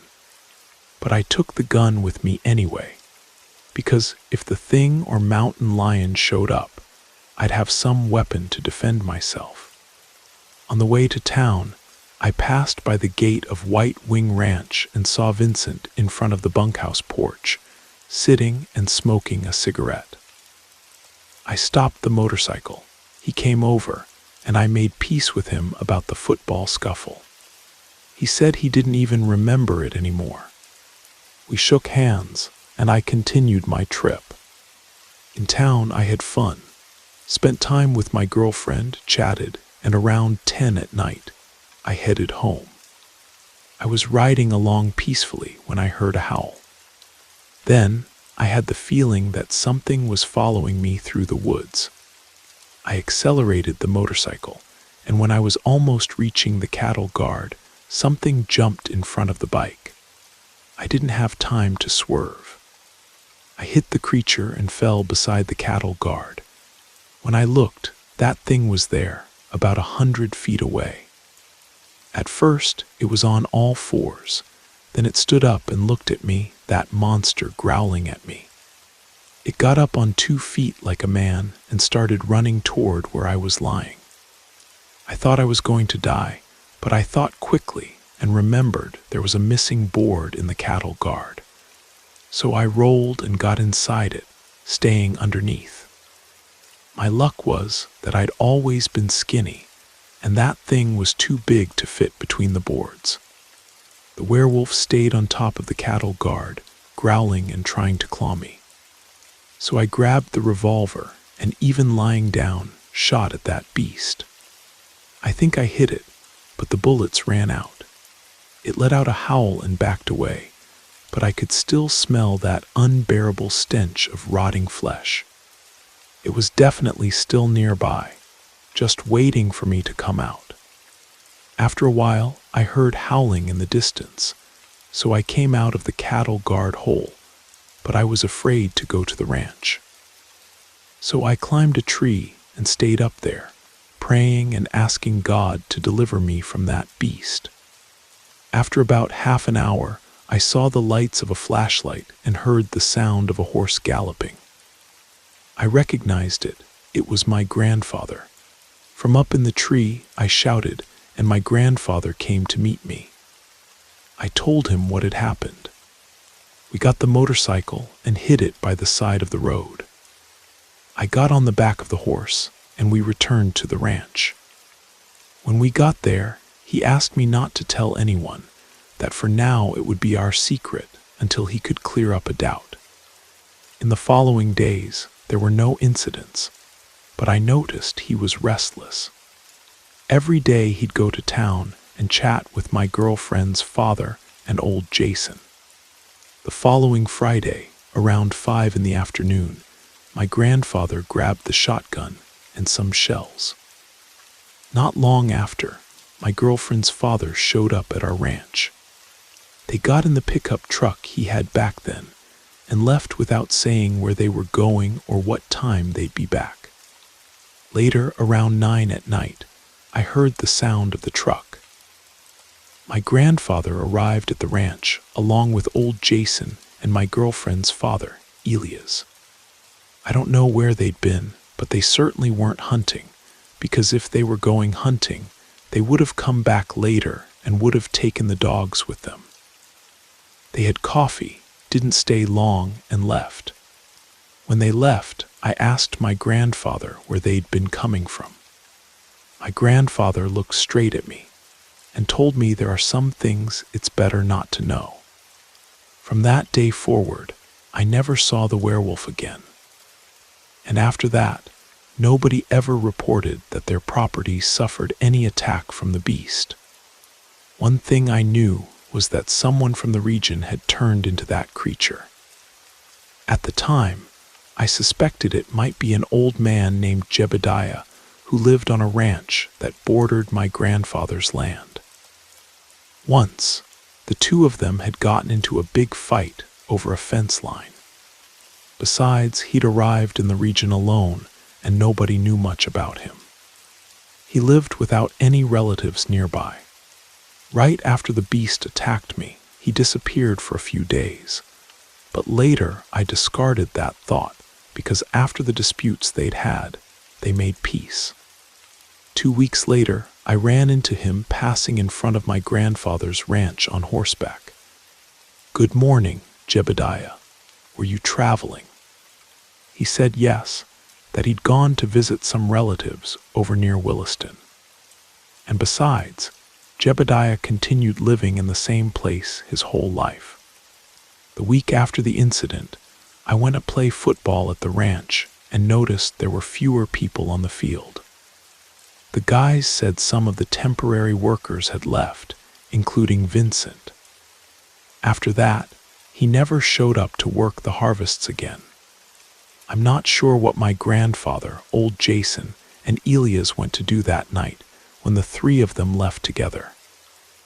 I imagine they discovered who the person was that turned into the beast and took care of him. But I'm not certain. Old Jason died a few years later, but my girlfriend's father and my grandfather are still alive. Every now and then, I try to get something out of them, but they always change the subject. But I'll keep trying to find out who turned into that creature. Thank you and good night to everyone.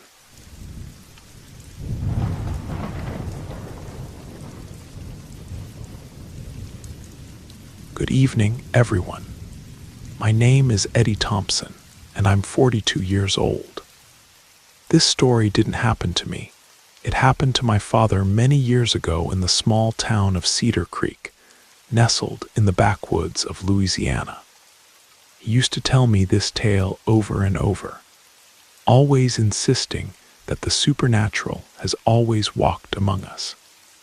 I'm a geography teacher now, living in Shreveport, but this incident took place back in Cedar Creek, a tiny settlement where Spanish moss hangs heavy and the bayou whispers secrets.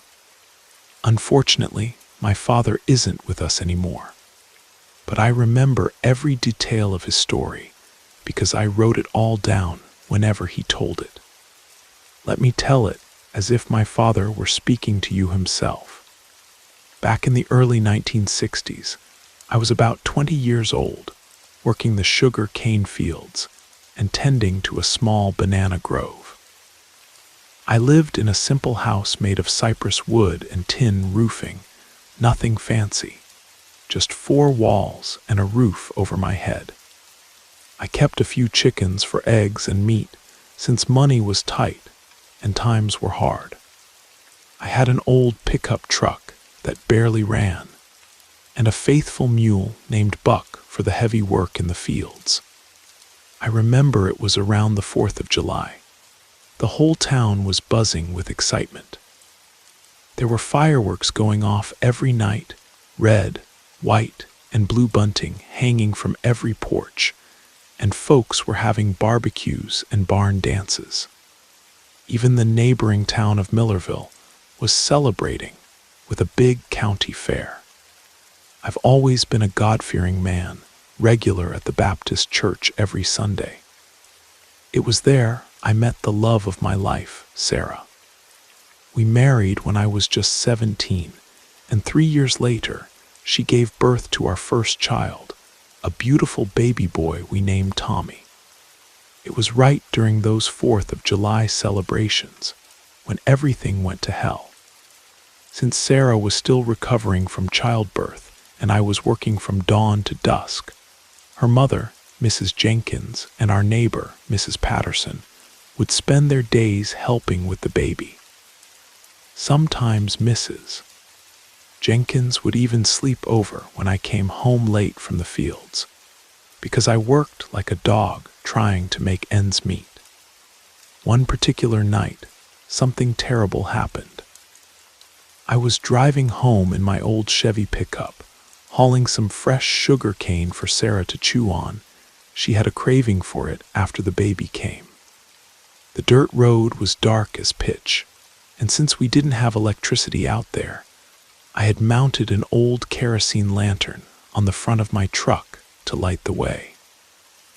Buck knew the route by heart, so I wasn't too worried about finding my way home. I was sitting in the cab, chewing on a piece of cane myself, when suddenly my truck started sputtering and died. At first, I didn't think much of it, figured it was just overheating again. I grabbed the water jug I always kept with me and was about to get out to check the radiator when something came crashing through the brush alongside the road. I started wondering what kind of animal would be running like that. The thing was moving in the opposite direction from where I was headed. I wasn't too far from home, maybe a quarter mile at most. That's when I'll admit it, I got scared, especially after I heard those heavy footsteps and that labored, angry breathing. But whatever it was didn't stick around. It just kept running. That's when I heard it screaming coming from the direction of my house. Sarah and her mother were calling for help. I dropped that water jug and cranked the truck with everything I had. By some miracle, it started right up, and I floored it down that dirt road faster than I'd ever driven. When I got there, Sarah was crying hysterically, telling me that some kind of beast had broken into our house and tried to take baby Tommy.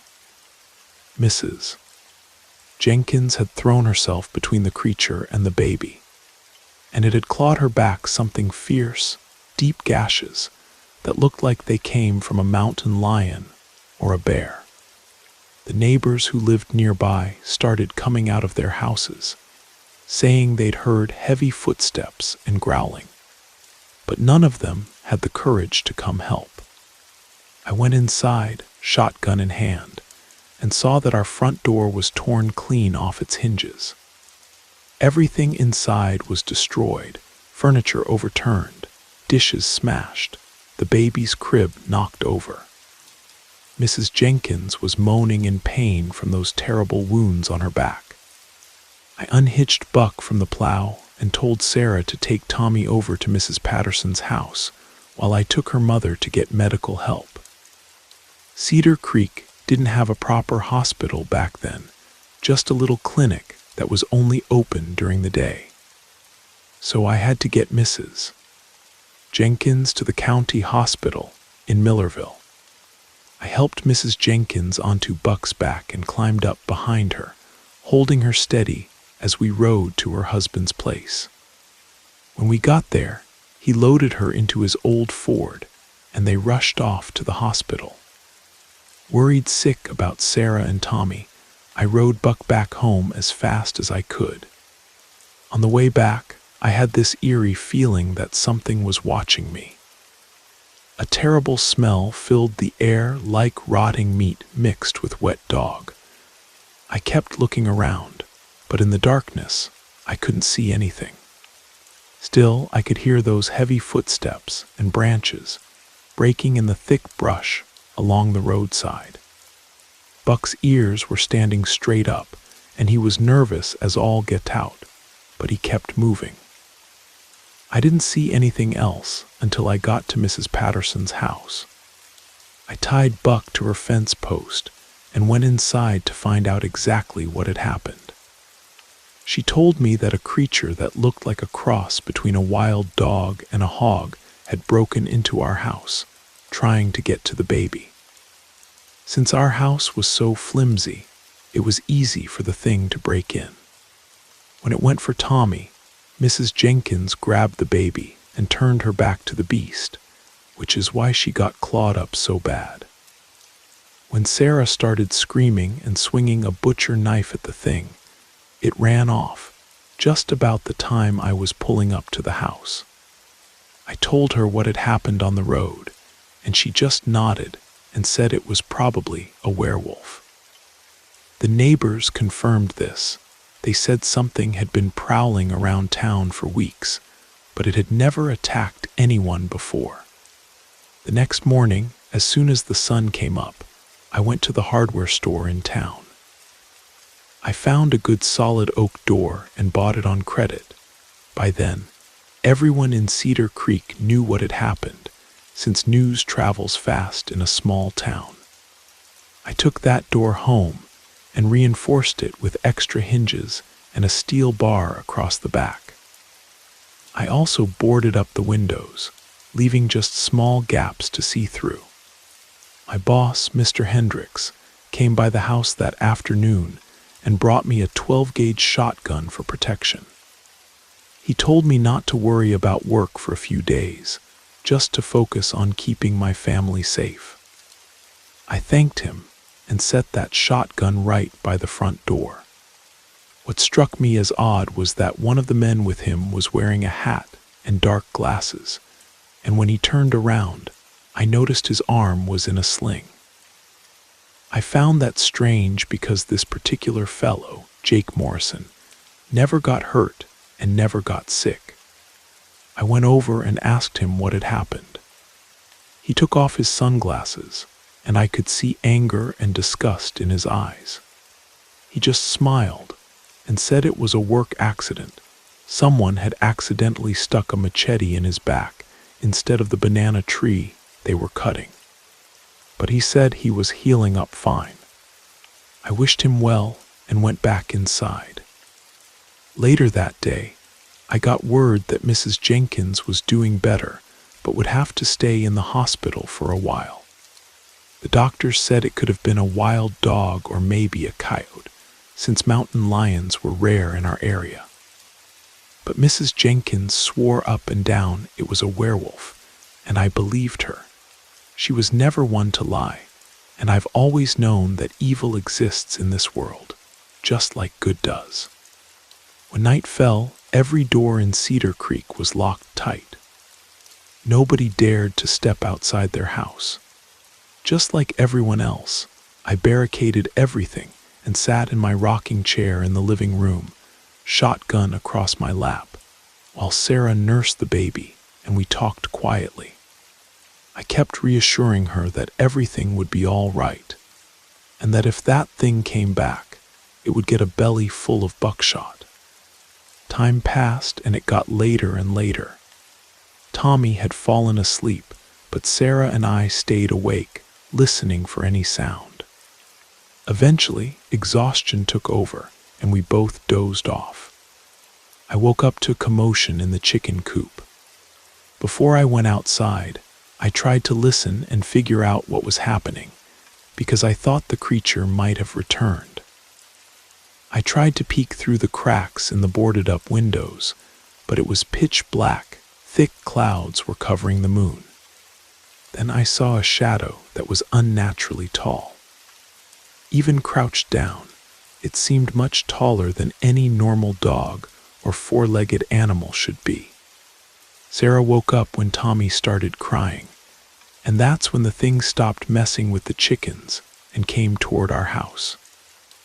When it turned around, I saw something horrible. It looked like a giant dog, but its eyes glowed yellow, and its snout was more like a pig's mixed with a wolf's.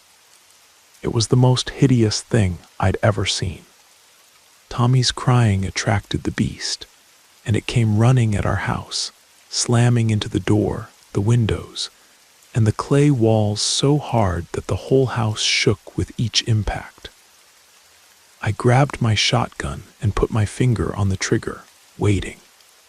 The thing seemed to go crazy. The louder Tommy cried, the more desperate it became to get inside. Buck and the chickens were making such a racket that several neighbors woke up, and I could hear them shouting that the beast was here. That's when even the bravest man starts to panic. I began yelling for help and praying to God. And then I heard gunshots coming from different directions and the sound of a car engine. Soon I heard Mr. Hendricks shouting for me to come out, that we were going to catch that thing once and for all. I opened the door and left Sarah with Mrs. Patterson. Several men had gathered quickly, and we went after that creature because we were going to end this tonight. I asked Mr. Hendricks how he knew I needed help, and he just said he had read one of his workers' diaries and discovered the whole truth. Before I could ask what he meant, the creature let out a howling scream, deep, rough, and so loud it made my ears ring for several seconds. I started hearing gunshots as the neighbors opened fire. Every time a shot hit the beast, it would howl and seem to slow down. After a lot of shooting, it finally collapsed and died. A crowd of men gathered around it. I said that if this thing turned into a person, the police would come after us, so we decided to dig a grave right there in the woods. When we came back with shovels, it had transformed into a man. Mr. Hendricks recognized who it was and said loudly, "I knew it." I looked at the face and saw it was Jake Morrison, the same man who had been with my boss yesterday, the one with his arm in a sling who claimed he'd been hurt in a work accident. Nobody wanted to know anything more about it, so we buried him and gave our word as men that we would never tell anyone who it was or how we dealt with it. That was the only way we could sleep peacefully at night. A few days later, I had Tommy baptized so that no evil could ever touch him. That's the story my father used to tell me. I hope you enjoyed it, and thank you for listening. I know many details by heart because every time he told it, I would write everything down to keep it preserved in memory. Thank you again, and may God bless you all.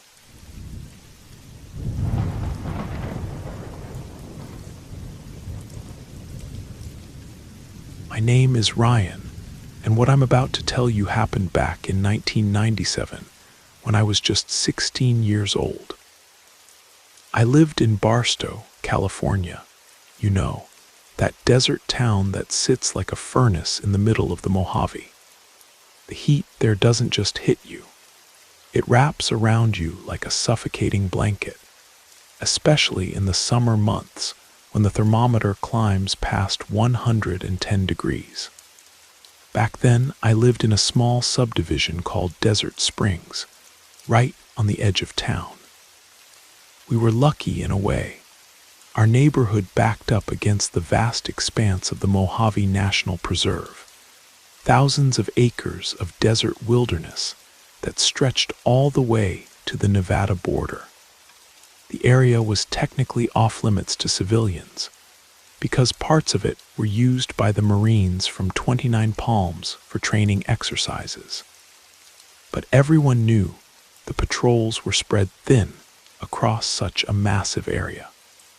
Deep in that desert, about an hour's hike from the fence line, there was this hidden oasis, a natural spring that fed into a series of rock pools, creating what we called Werewolf Creek. The name came from some old local legend, but to us teenagers, it was just paradise. Crystal clear water, shade from ancient Joshua trees, and most importantly, it was cool. When the desert heat became unbearable, my buddies and I would sneak past the military warning signs and make our way to that secret water hole. I always went with my two best friends, Jake Martinez and Connor O'Brien. We'd grown up together, lived on the same street, and had been inseparable since elementary school. We knew each other's families, shared our lunch money, and had each other's backs no matter what. But there was another group of 3 older kids, Marcus, Tyler, and Danny, who seemed to take pleasure in making our lives miserable. They were juniors when we were freshmen, bigger, stronger, and they had this way of showing up wherever we were having fun and ruining it. One Saturday morning in July, we were walking back from the corner store with breakfast burritos when Connor mentioned something that got us all excited. "Dude, you guys remember that rope swing at the creek? Well, yesterday when you two were at summer school, I snuck out there and rigged up this sick rope swing from that big cottonwood tree. It's like a giant pendulum that swings you right out over the deepest part of the pool. Jake's eyes lit up. No way, man. That sounds awesome. We gotta check it out today. It's supposed to hit 115 degrees. We were practically bouncing with excitement, doing this ridiculous victory dance right there on the sidewalk, when we heard those familiar, mocking voices behind us. Well, well, well, look at the three little desert rats celebrating, Marcus called out, his voice dripping with sarcasm. What's got you babies so excited? Find a new sandbox to play in. Tyler laughed. Hey, thanks for the rope swing intel, Connor. We'll be sure to test it out for you, make sure it's safe for the kiddies. Yeah, Danny added with a smirk. We'll be taking that rope swing for a spin. Consider it a safety inspection. You're welcome. They jogged past us, heading toward the desert, their laughter echoing off the houses. Jake clenched his fists. Man, I am so sick of those jerks. They always do this. They hear about something cool, and then they take it over. Not this time, I said, surprising myself with how determined I sounded. We're going out there, and we're taking our rope swing back. I'm tired of backing down from them. After finishing our burritos at home, we grabbed our gear and headed out. But before I left, my mom caught me at the door. Ryan, honey, be careful out there in the desert. Stay close to the creek area, and whatever you do, don't go wandering toward the bombing range. Mr. Rodriguez lost one of his cattle last week, stepped on an unexploded ordnance and, well, just be careful. And don't go hiking up toward the mountain springs. It's too far, too isolated. If something happens up there, nobody would hear you scream. Don't worry, Mom, we'll be fine. God bless you, sweetheart. Be home before dark. The three of us set off across the desert, our hearts pounding with a mixture of excitement and nervousness. We knew we'd have to confront Marcus and his crew, but we also felt this strange sense of foreboding, like something was watching us from the shimmering heat waves. When we reached Werewolf Creek, we could see all three of the older boys taking turns on Connor's rope swing, whooping and hollering as they splashed into the water. We approached the edge of the rock formation, me with a handful of decent-sized stones, Jake and Connor each carrying sturdy mesquite branches. Hey, I shouted, raising one of the rocks, having fun with our rope swing. Marcus looked up from the water, his expression shifting from amusement to concern as he noticed our improvised weapons. He knew about my reputation with a slingshot. I'd been practicing since I was 8, and I rarely missed. Whoa, whoa, calm down there, Annie Oakley, Marcus said, raising his hands. There's plenty of fun to go around. The desert's big enough for all of us. After a tense moment, we all agreed to share the swimming hole. The water was incredible, cool and clear, fed by an underground spring that made it feel like liquid silk against our sun-baked skin. For a while, things were actually peaceful. We took turns on the rope swing, dove from the rocks, and just enjoyed being teenagers in paradise. But as the day wore on, Tyler brought up something that changed everything. You know what, you little guys are all right, but this place is kid stuff compared to where we usually hang out. Up at the mountain springs, near the old mining claim, that's where the real action is. Better rope swings, deeper pools. And there's even this crazy water slide carved into the rock by flash floods. Jake's eyes lit up. Seriously, that sounds amazing. We should totally check it out. I felt a chill despite the heat. I don't know, guys. That's pretty far up into the mountains. My mom said to stay close to here, and if we get lost up there. Come on, Ryan. Connor urged. "If we leave right now, we can spend a few hours up there and still be back by 7. It's summer. It won't even be dark until after 8. Against my better judgment, I agreed. The 6 of us set off along an old mining road that cut through the desert scrub and into the foothills. The walk was longer than we expected, closer to 2 hours of steady hiking, but the older boys kept us entertained with stories and jokes.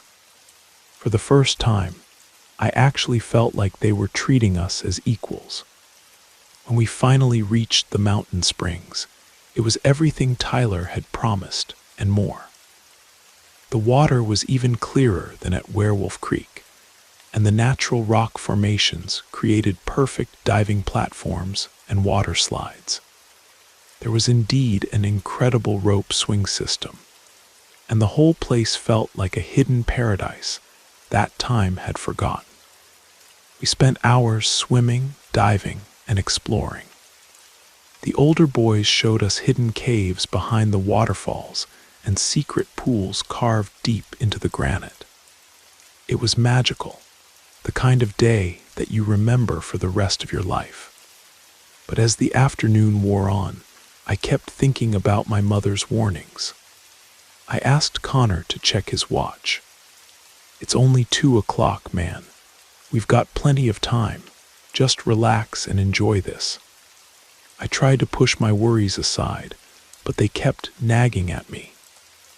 That's when Marcus came over and sat beside me on the rocks. "Hey, I can see you're worried about getting home. Look, we've done this hike a bunch of times. We know the way back like the back of our hands. We'll all stick together, and I promise we'll get you home safe. Trust me, okay?" Something in his voice was different, more mature, more responsible. I nodded and decided to enjoy the rest of our time at the springs. That's when we heard the footsteps. All 6 of us froze, listening intently. Heavy boots were crunching through the underbrush somewhere above us. We thought it might be Marines on patrol, so we quickly ducked behind the rocks and waited. But it wasn't soldiers. An old man emerged from the tree line, tall and gaunt, wearing a weathered cowboy hat and carrying a blood-stained burlap sack over his shoulder. Something was dripping from the bag, leaving a dark trail on the rocks behind him. He looked like he'd stepped out of a nightmare Western movie. We watched as he made his way to a small cabin built into the hillside about 100 yards above the springs. The structure was old and weathered, with a stone chimney that was putting out a thin wisp of smoke. The man disappeared inside without ever looking in our direction. "Jesus," I whispered to Marcus. "Have you ever seen that guy before?" Marcus's face had gone pale. "Yeah, once, and I really wish I hadn't." He told us about a time when they'd stayed too late at the springs and were hiking back in the twilight. They'd seen the old hermit running toward his cabin with inhuman speed, but when he reached the door, he turned and stared directly at them. His eyes had glowed like red coals in the darkness. "Then he went inside," Marcus continued, his voice barely above a whisper, and we heard the most horrible screaming, like someone was being tortured to death. We ran all the way back to town without stopping. Tyler added, "People say he lost his family in a mining accident years ago and went crazy. Others say he's not entirely human anymore, that he changes when the sun goes down." The sun was starting to sink lower in the sky when disaster struck. Danny was showing off on the rope swing, trying to do some kind of fancy flip, when the rope twisted around his ankle.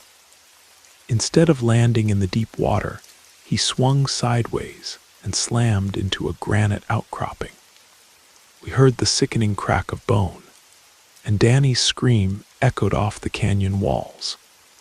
His forearm was bent at an impossible angle, with the bone pushing against the skin. Blood was everywhere, and Danny was going into shock. Marcus, thinking quickly, said he'd set broken bones before. We need to get this back in place before we can move him. Danny, this is going to hurt like hell, but we have to do it. Before any of us could react, Marcus grabbed the broken arm and yanked hard. There was a wet popping sound, and Danny's scream was so loud it startled birds from the trees. The bone slipped back into place, but blood was still pouring from the wound. I need to get help, Marcus said, looking toward the hermit's cabin. That old man might have medical supplies, or at least something to stop the bleeding. We watched as Marcus ran up the hillside and began pounding on the cabin door. He called out for help, but there was no response. After several minutes, he pushed the door open and went inside. Tyler was trying to fashion a tourniquet from his shirt when we heard the most terrifying sounds I've ever experienced. Screaming, not human screaming, but something primal and filled with rage. Then Marcus came bursting out of the cabin, his face white with terror. "Run," he screamed as he sprinted down the hillside toward us. "Run now, get out of here." That's when we saw it emerge from the cabin doorway. It wasn't human. It moved on all fours like a massive, emaciated dog, but it was easily the size of a small horse. Its limbs were too long, its joints bent at wrong angles, and its head was a nightmarish fusion of human and canine features. Worst of all were its eyes. They burned like hot coals in the gathering darkness. The thing let out a howl that made my blood freeze. It was the sound of hunger and rage and something else, something that had once been human, but had become something far worse. We grabbed Danny and ran. Even with his broken arm and blood loss, Danny found the strength to move when he saw that abomination. We crashed through the underbrush, following Marcus down an old game trail that he said would lead us back to civilization. Behind us, we could hear it coming. The sound of massive paws pounding against the earth, getting closer and closer. Danny, weakened by blood loss and pain, was falling behind. We could hear the creature's breathing, could smell its rank animal odor. When I looked back, the thing was only yards behind Danny, preparing to leap. Without thinking, I stopped running, picked up the biggest rock I could handle, and hurled it with all my strength. It struck the creature right between its glowing eyes, and it stumbled, confused and disoriented. That was all the opening we needed. The other boys converged on the beast with tree branches, beating it back while I kept throwing rocks. After a few moments, it retreated into the darkness, howling in frustration. We helped Danny to his feet and continued running until we reached the fence line that marked the edge of the military reservation. Only then did we feel safe enough to catch our breath. Later at the hospital, while Danny was getting his arm set, he told us what he'd seen inside the cabin. The hermit had been crouched over something that looked like raw meat, and when he'd heard Marcus enter, he'd begun to change.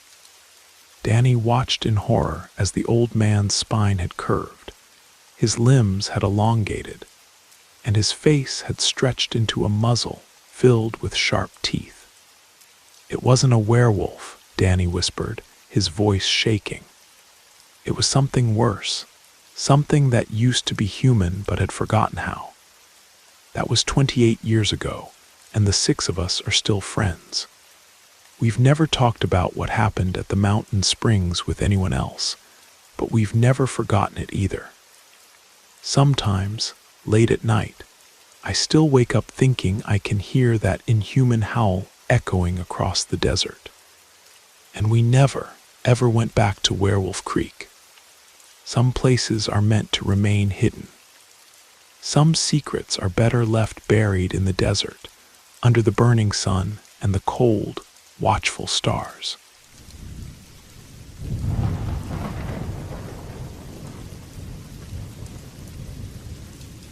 The vampire's dry face turned toward us. His neck cracked as he moved, those lifeless eyes staring straight at the thicket where we were hiding. For a second, time seemed to freeze. Nobody breathed. His head tilted, nostrils flaring slowly as if he could smell our fear. I felt my heart stop, my jaw clenching tight. Tommy was crying silently beside me, biting his own fist to keep quiet. The creature took one step, just one, but then stopped. He stood there motionless, listening, sensing.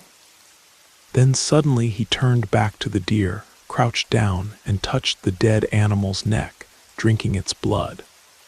Slow and calm, like nothing else mattered in the world. I finally let out the breath I'd been holding. Marcus grabbed my arm. Tommy started crawling backward, stumbling through the grass.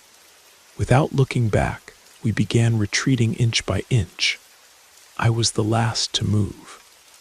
The sound of the creature feeding still echoed as we slipped out of the clearing without a sound, disappearing into the dense Oregon woods with terror clinging to our backs.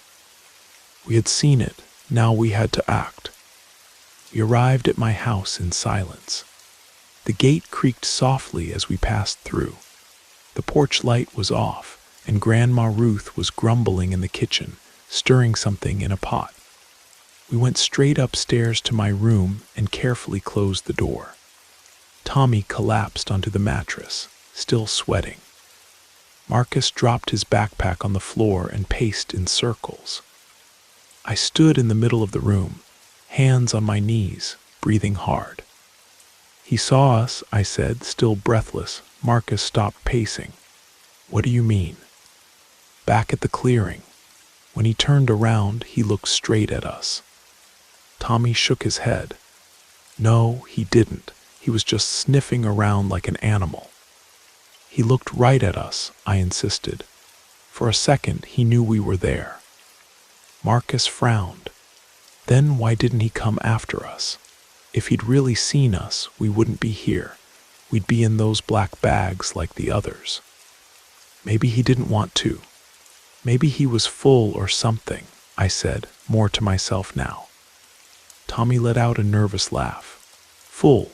You're saying the vampire has a weight limit now?" "I'm saying he sensed us and chose not to act." Marcus pointed at me. "That's just fear talking.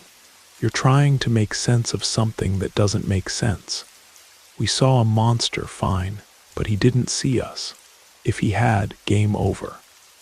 I went quiet for a moment, then sat on the floor against the wall. All I know is when he turned, I felt him looking. He listened like he knew. Tommy hugged his knees. "I don't want to know if he saw us or not. I just want this out of my head." A heavy silence fell over the room. Then the doorbell rang, 3 sharp chimes. "I'll get it," Grandma Ruth called out, wiping her hands on a dish towel. She walked to the door slowly. I was already on my feet in the hallway, frozen. Marcus came right behind me, eyes wide. Tommy didn't even get up from the mattress, just sat there breathless. The door creaked open, and there he was, the man in the dark coat. Tall, well-dressed, hair slicked back, skin too pale like wax. A slight smile on his lips and cold eyes, polite, maybe, but cold. In his hand, he held my binoculars. "Good evening," he said in a calm, drawn-out tone, almost too polite. "I believe this belongs to one of the boys in the house." Grandma Ruth frowned, surprised. "Oh, where did you find that?" "In the woods near old Zeke's cabin. Curious place, by the way," he smiled. She hesitated, not sure what to say. His voice had something ancient about it, but captivating, like someone who'd read every book in the world and was bored with all of them. "Would you like some coffee?" She raised an eyebrow as if she found the question amusing. "I'd love some, thank you very much." She took a step inside, about to invite him in. That's when Tommy shouted, "Grandma, you left the pot on the stove." "Oh my goodness, welcome the new neighbor, and I'm already burning dinner. I'll be right back." She ran to the kitchen. The man laughed, a low, dry laugh without showing his teeth. "Very clever, cookie boy," he said, looking directly at Tommy. "Too bad he talks too much with his mouth full." Marcus stood beside me, silent. The binoculars were still in the man's hand. He extended them slowly. I didn't take them. "Just leave them there. Put them on the ground." The man looked at the object, then at me. "Aren't you going to thank me? I thought they were valuable. You kept them so carefully in your backpack." "Get out," I said firmly. "Well," he replied, adjusting his coat collar. "Such hostility. I thought we were neighbors. I just came to return what was yours, nothing more." "Get out or I'll scream for the whole street, the whole neighborhood, even the police." The man was silent for a second. The smile died slowly. His eyes hardened, but only on the inside. "As you wish." He turned calmly and walked down the porch steps like he had all day. Before crossing the gate, he looked over his shoulder and said, "What you saw isn't even the worst part. Not yet." And he disappeared down the sidewalk without footsteps, without a shadow, and a cold wind that came through the door before Tommy slammed it shut. "We're not ready for this," he murmured. I answered quietly, not taking my eyes off the door. "Then we better get ready." The sun was already high when I arrived at the video store. Marcus and Tommy were already there, buried in the back of the horror section, surrounded by stacked VHS tapes, scattered comics, and a 1986 issue of Fangoria open in the middle. The cover showed a mohawked vampire holding an inverted crucifix. "You're late," Marcus said, making space between the boxes. I crouched down. My grandma wouldn't stop asking who the man was last night. "Did you tell her?" "Of course not. I just said he returned something of mine." Tommy was sitting on the floor with an open notebook on his lap and a chewed pen in the corner of his mouth. "We need to make like a manual, a defense guide like in The Lost Boys." "You don't even remember the movie, right?" Marcus grumbled. "Your cousin knew everything." "He knew too much. He thought the bakery owner was a vampire too." Marcus spread out a pile of old books and magazines he'd found at a used bookstore.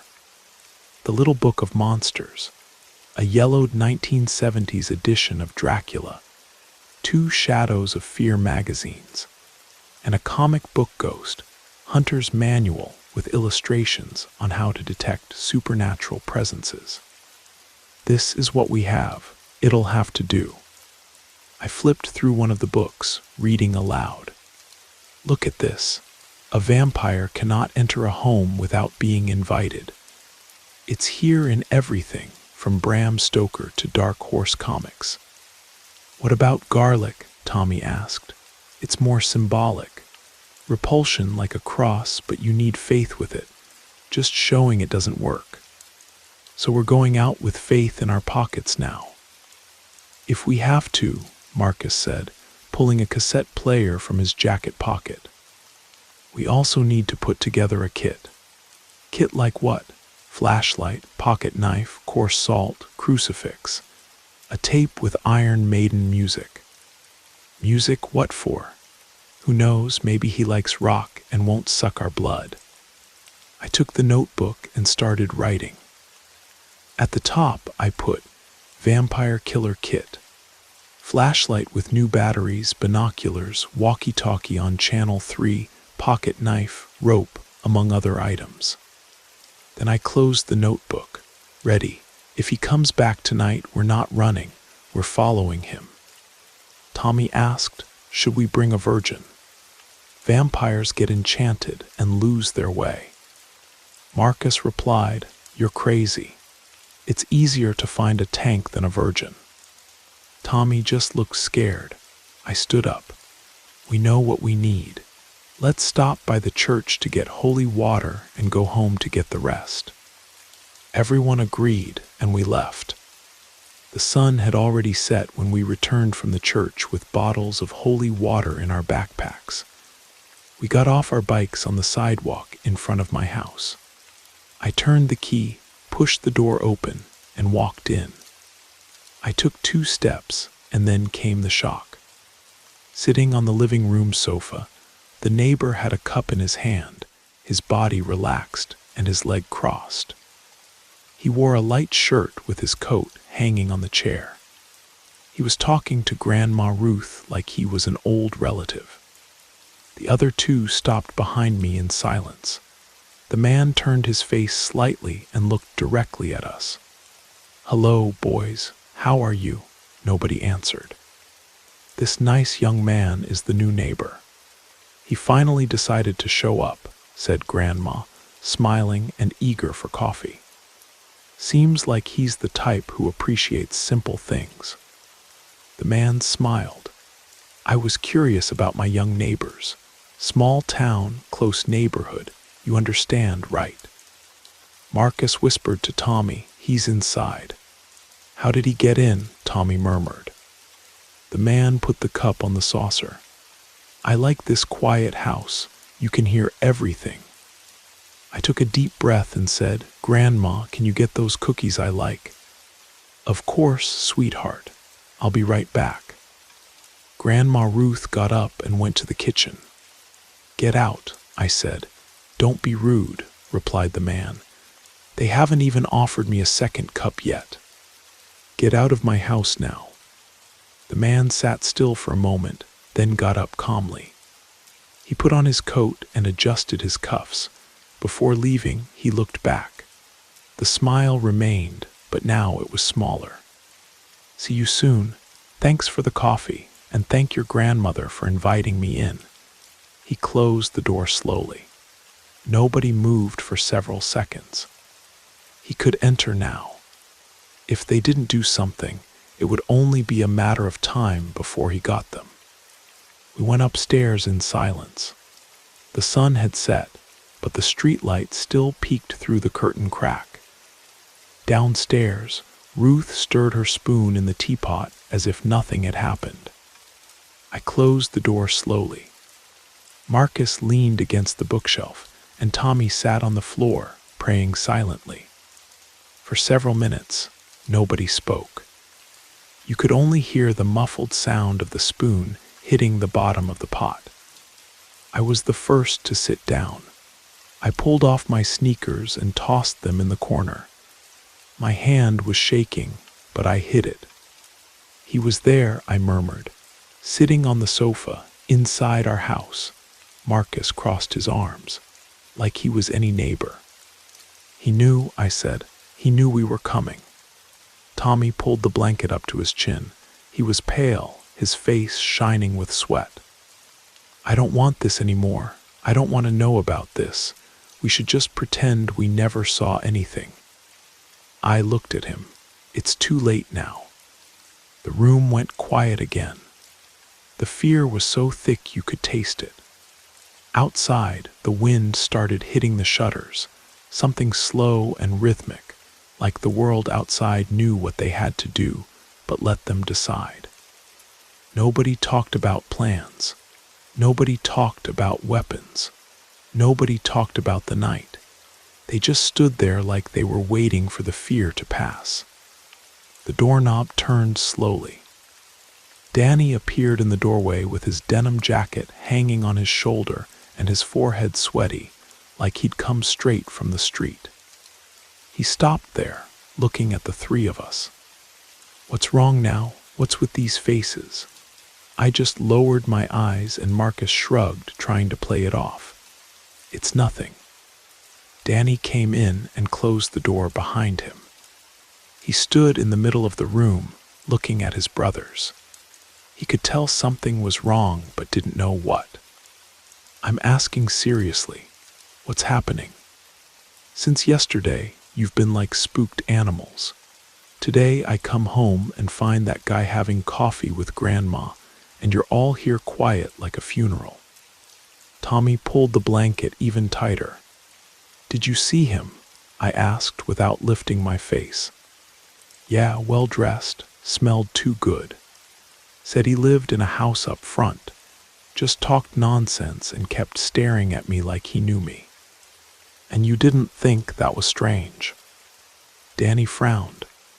Of course I thought it was strange, but I'm not like you guys, thinking everything's a horror movie. It's not a movie, Marcus said quietly. We saw what he did. Danny crossed his arms. What the hell are you talking about? I raised my eyes.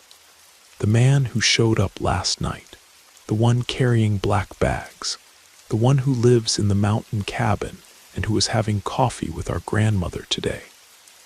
Danny didn't answer right away. He just stood there like he wanted to laugh, but something in his brother's voice wouldn't let him.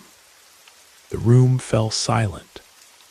Just the sound of the spoon hitting the teapot downstairs, like a clock marking time for something nobody wanted to come. Danny left the room, shaking his head, still not understanding anything. The door closed softly behind him. The sound of footsteps going down the stairs disappeared into the silence that remained. I sat motionless, my gaze glued to the floor. Marcus paced back and forth in the cramped room, making the old floorboards creak with each step. Tommy was on the mattress, quiet, but with a furrowed brow like someone thinking hard without speaking. We're going tomorrow morning, I said firmly. When he's sleeping. Marcus stopped immediately and looked at the two of us. Are you sure? Yes, if we don't go now, he'll get someone else. Tommy let out a slow breath. So we kill him. Nobody answered, but nobody denied it either. Without another word, we started moving. Each one knew what they needed to bring without discussing it. I stuffed my backpack with the flashlight, pocket knife, binoculars, and 2 small bottles of holy water. One hidden in my sock and another inside my jacket pocket. Marcus took the broken baseball bat that was behind the bookshelf, along with a makeshift stake made from a broomstick. Tommy packed the last cookies and a bottle of rubbing alcohol he found in Grandma's bag, plus matches. Nobody talked, just packed their things. Each backpack was stacked by the door, sneakers lined up ready, flashlight tested, windows closed, and the walkie-talkie on channel 3.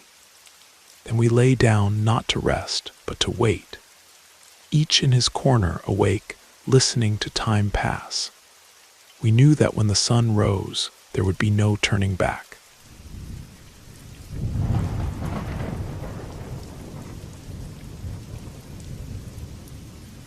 I'm 30 years old and work as a security guard at one of the largest shopping malls in Phoenix, Arizona. I've been here for about 5 years now, starting right when the pandemic hit. I hope you'll understand why I can't be more specific about which mall. The events I'm about to tell you revolve around one particular store, and if my story somehow damages that business's reputation, well, I could face a lawsuit or something much worse. Not to mention, I'd lose my job. But I can't hold this in anymore. That store I want to tell you about, it's very strange.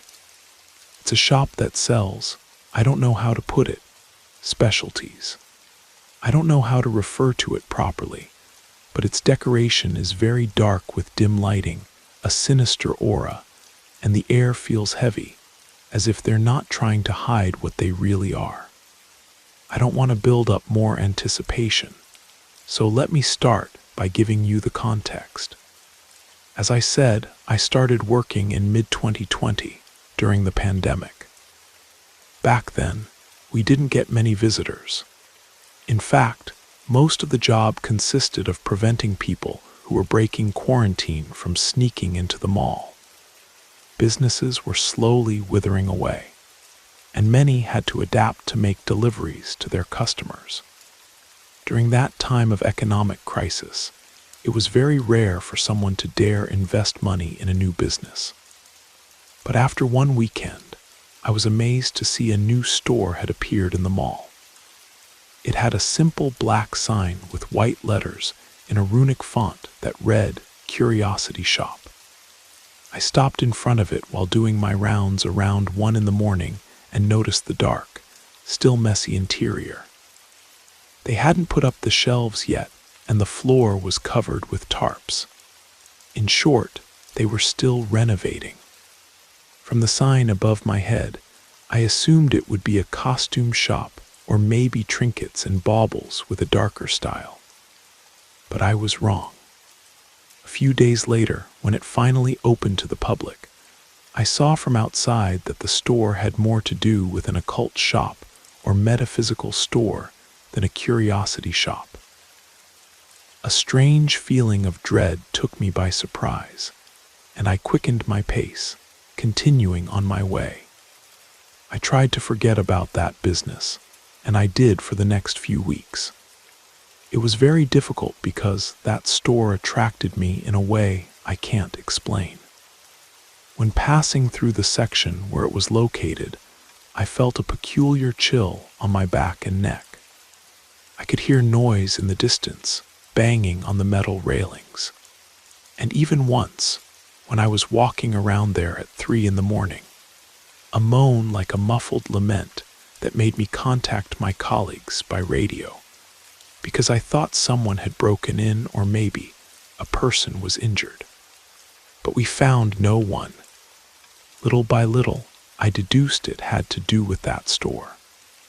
My gaze always drifted toward its interior, and although I saw nothing, I felt very afraid, as if suddenly something was going to appear from inside. In the mornings, the store gave me a little less fear since its employees were inside working. I didn't dare approach for a long time, but I could see it from afar, lots of movement with boxes and packages. So I assumed the employees were shipping packages and serving customers online. And that was all until the restrictions were lifted. The first wave of customers was massive, according to a colleague. But fortunately, I didn't have to deal with that because that week I was on the night shift. Around 9, when my shift began, there were only a few scattered people left, and those coming and going from the cinema, not counting the store employees who were starting to get everything ready to leave. I would pass by the second floor, which had a large void in the middle, and on the opposite side was the curiosity shop with its employees working inside. It's not that I was paying special attention, but it's true that I was curious to see what was inside that store. A family of 3 with a small child approached the door, but they were signaled from inside as if they had already closed. It was normal at those hours, but as I walked away, hearing the metal shutters coming down in the distance, I saw through the hallway on the other side a strange man walking in the opposite direction. He was dressed all in black with torn clothes and a very dirty beard. I suspected he was a homeless person and kept watching him, but to my surprise, he stopped in front of the curiosity shop and they did let him in.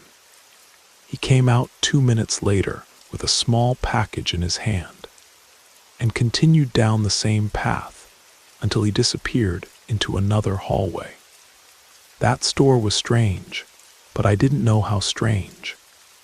After going around, I passed in front of the store half an hour later, and taking advantage that it still had the lights on, I took a look inside.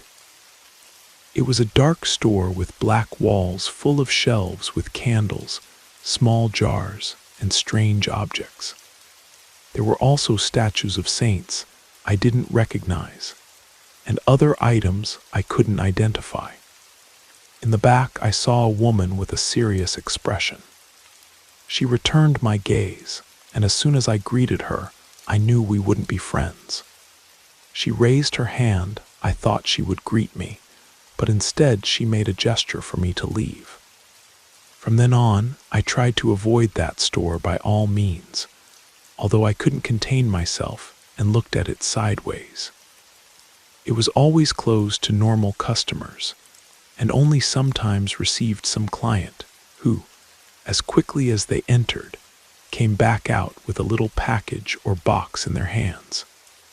My colleagues confirmed that the owner and her employees had a very hostile attitude, and I even heard rumors that the stores next to it, a shoe store and a jewelry store, perceived a rancid and very unpleasant smell in the mornings when they arrived. The administration people took care of the case, but as far as I know, they fixed nothing. I would have preferred to keep ignoring that store. After all, there were almost 1,000 other businesses in that mall. Why pay so much attention to one in particular? One day in early October of 2022, something strange happened.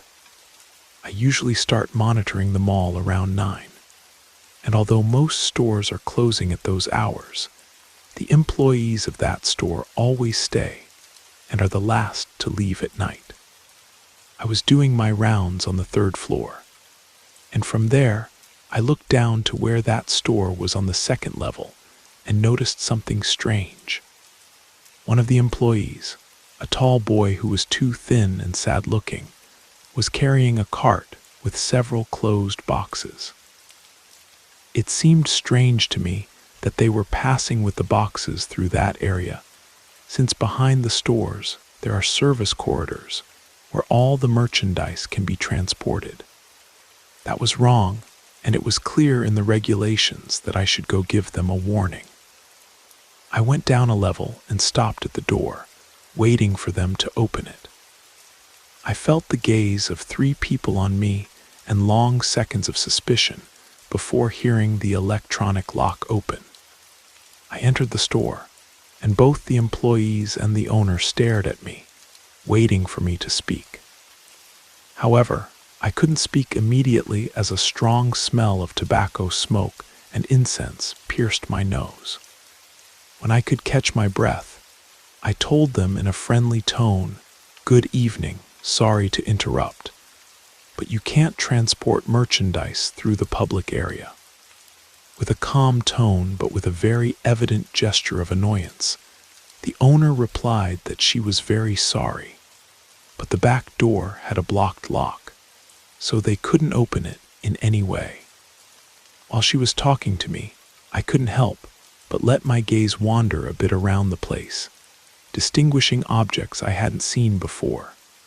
Twisted candles of a strange yellowish color, some transparent boxes with little bones inside, tarot cards, Ouija boards, and a couple of books with black and brown covers.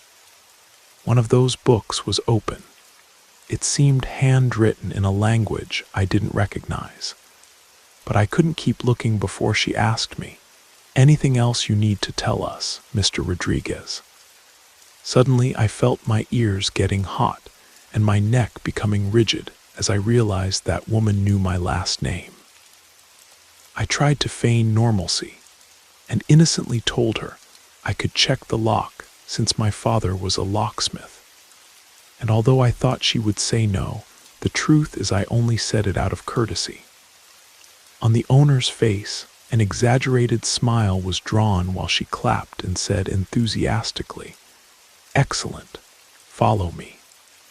She introduced herself as Iris, and I followed her silently while she spoke kindly about how important discretion was to her, and that the last thing she wanted was to draw attention and bother others. All this while I, horrified, tried to ignore the aroma of putrefaction and the winter cold that was in the back room of that business. She showed me the door, and indeed it was stuck.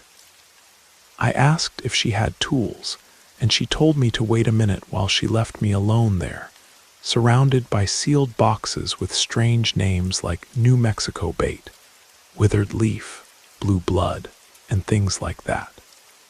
I started to feel nervous and tried to distract myself by checking the door more carefully. At that moment, crouched in front of the door, I swear to God I saw out of the corner of my eye a man looking at me. I turned immediately, scared, but I no longer saw anyone. A second later, Iris arrived with a small toolbox, and nervously I asked her if there was anyone else in the store besides her employees. She smiled at me and said mockingly, "There are many people here now, but don't be scared. I don't want anyone to do anything to you." During the 10 minutes I was there unlocking the door, I sweated cold, not knowing what scared me more, the sporadic whispers and inexplicable creaks from inside that store, or Iris's presence, who stood next to me every moment until I finished.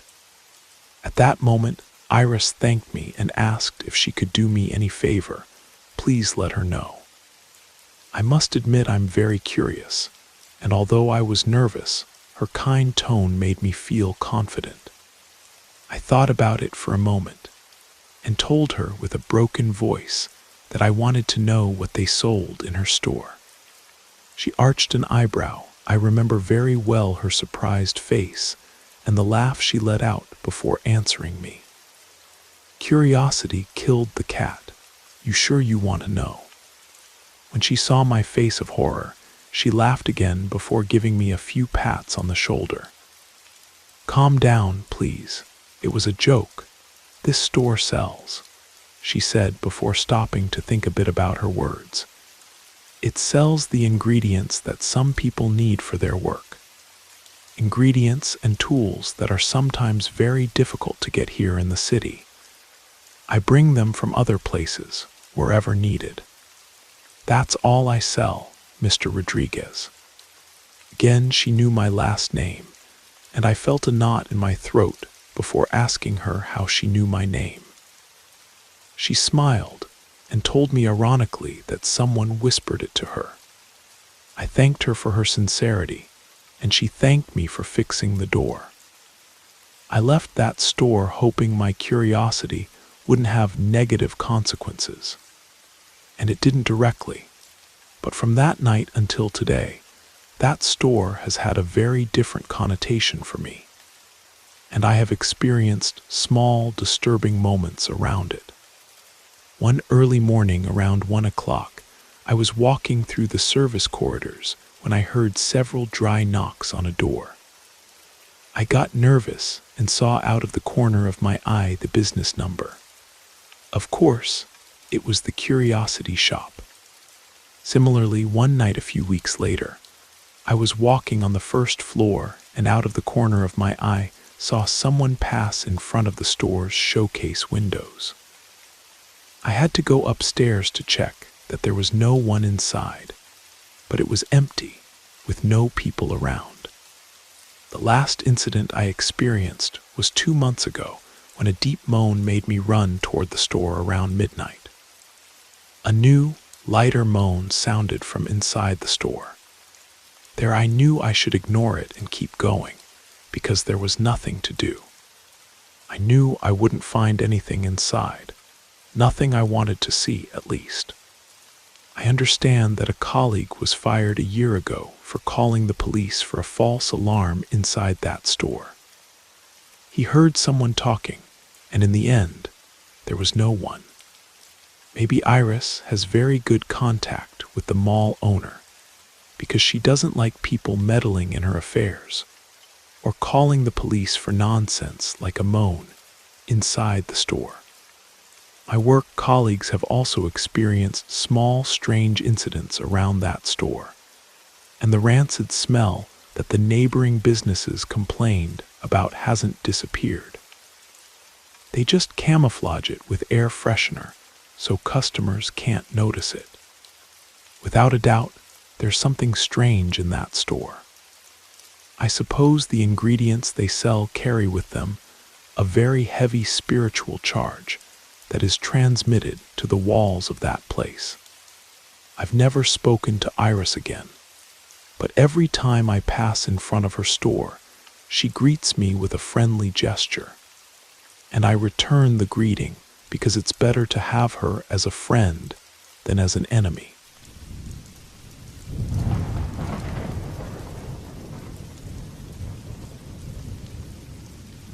Hello everyone.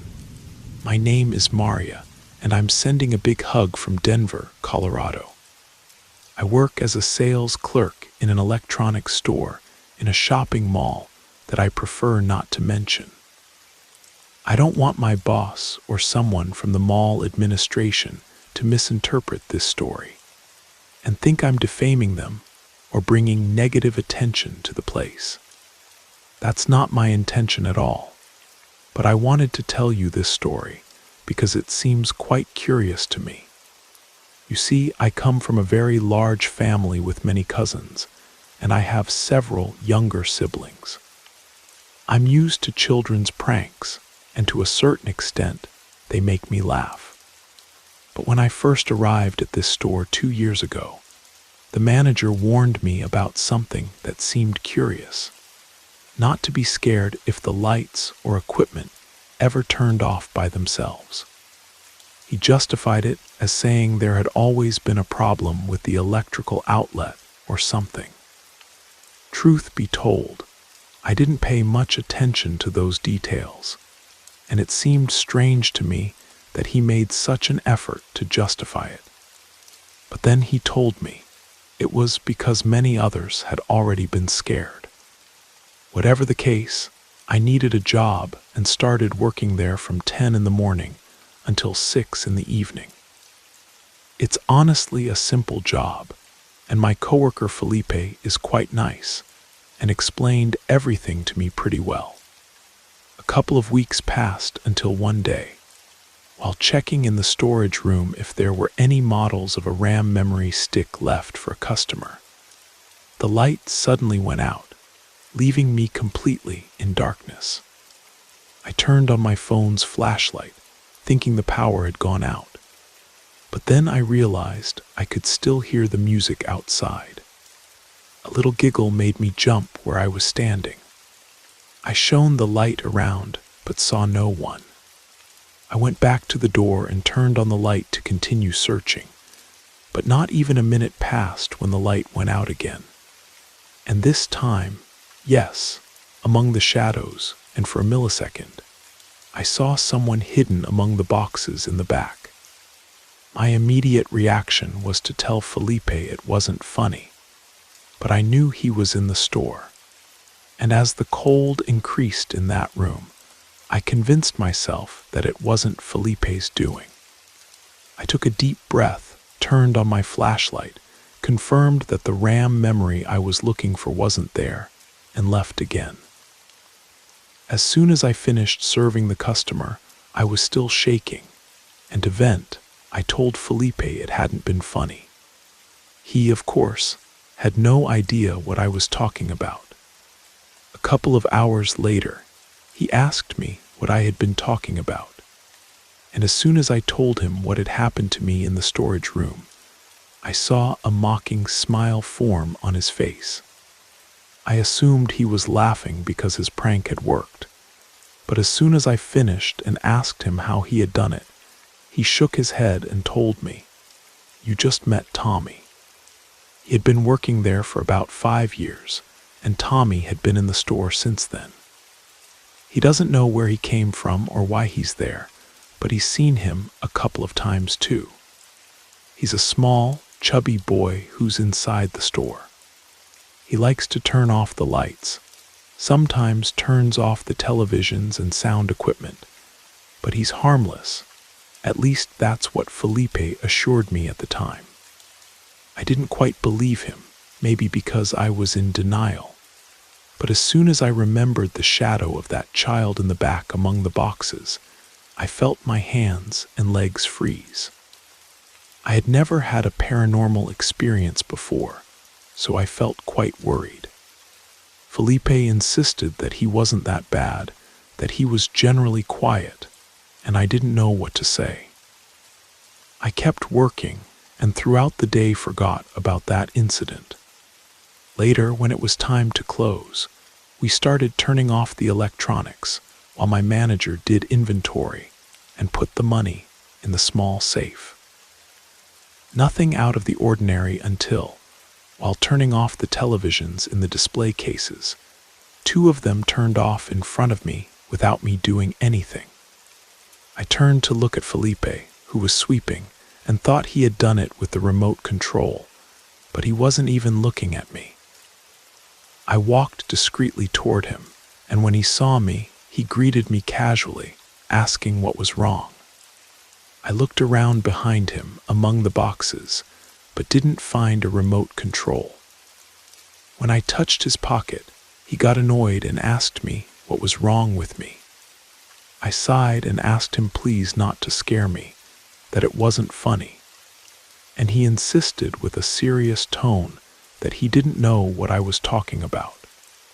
I told him the televisions had turned off by themselves, and he answered me seriously that it had been Tommy, that I could tell the manager, and he would surely tell me it was an electrical failure, that I could believe whichever version I wanted. But the best thing was for me to get used to it, because Tommy was going to keep doing that for a long time. Felipe was telling the truth, and I'm going to have to get used to it because Tommy is in that store and doesn't plan to leave. During the next week, as if that first encounter had opened a door that I couldn't close, that entity called Tommy began to make himself more present in my day-to-day life.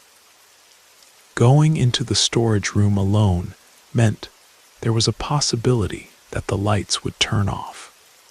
Frequently, I had to leave the counter to go turn on a television again. And on very rare occasions, I saw shadows out of the corner of my eye that disappeared when I turned around. I never got used to those events, but I could deal with them. The real problem came when, little by little, objects falling for no reason and inexplicable tapping on the metal shelves were added to the lights and electronics that turned off. The last straw was when, being in the storage room one afternoon before closing, I felt someone pull my hair. That spirit might not be malicious, and everything they told me, but the giggles I heard coming from the darkness made me understand that if I didn't stop it, that was going to keep escalating.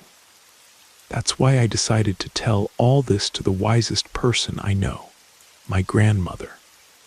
She listened carefully to every detail of my story, and since she was a practicing Catholic, I assumed her solution would be to pray or give me a blessing. The truth is, that would have been enough since I just wanted to vent and hear good advice. However, she didn't say anything.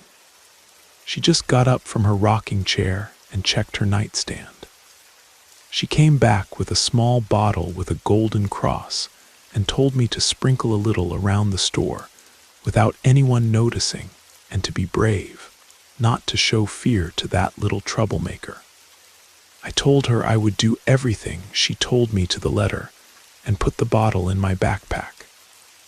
But the following week was quite calm, and Tommy went completely unnoticed. It wasn't until the middle of the next week, a Wednesday in late August, that Tommy gave me a big scare. That day, Felipe couldn't come to the store, so it was just my manager and me. He asked me to go count how many models of a graphics card were left. I entered confidently, without any fear, and crouched down to check in a box how many graphics cards were left. Everything had been so calm that I was quite surprised to see the lights go out. And suddenly, a new hair pull that made me fall backward, accompanied by childish giggles. I'm not going to lie or act brave. I was scared, very scared. My heart raced, and I got up with my nerves at 1,000 and ran out of the storage room. My manager looked at me, waiting for me to tell him how many graphics cards there were, but seeing me so nervous, he asked me what was wrong. I explained the situation, and he looked at me with disbelief. He went to the storage room, turned on the light, didn't see anyone obviously, came back to give me an explanation about why the lights went out because of some fuses or something like that, and asked me to maintain my composure. I don't know if my manager simply ignores it, or if he really hasn't seen or felt Tommy's presence, but I was already fed up. I waited for him to sit back down in front of the computer and took the holy water from my bag. With a firm voice, I began to sprinkle it while telling Tommy to leave and things like that. The light turned on and off twice, but as my grandmother told me, I didn't let myself get scared, and everything remained silent. From that day until today, things have calmed down a lot, although Tommy hasn't left.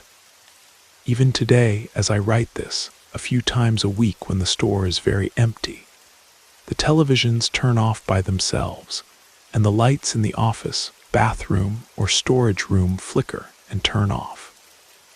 I know it's Tommy doing it, but at least he doesn't mess with me anymore. I tried to investigate who Tommy could be by asking the mall administration, but I found nothing.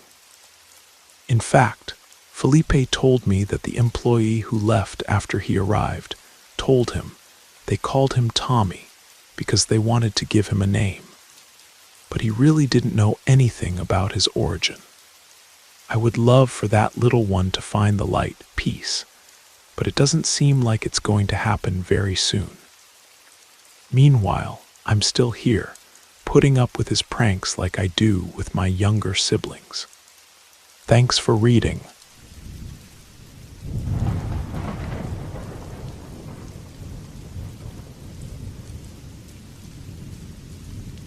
The Lady in White. This happened to me about 8 years ago, when my daughter Emma was only 6 years old. My wife had passed away 2 years earlier. Cancer took her quickly. I never knew how to fully explain to Emma what had happened. I just told her that Mommy was in heaven and that we could visit the place where she was resting. It was a Sunday afternoon in October when I decided to take Emma with me to Greenwood Cemetery in Sacramento. I brought fresh chrysanthemums and a battery-operated candle. The plan was to clean the headstone a bit, spend some time there with Emma, and say a prayer. The cemetery was on the outskirts of town, an old, somewhat neglected place with mature oak trees, and most of the graves showing their age and wear.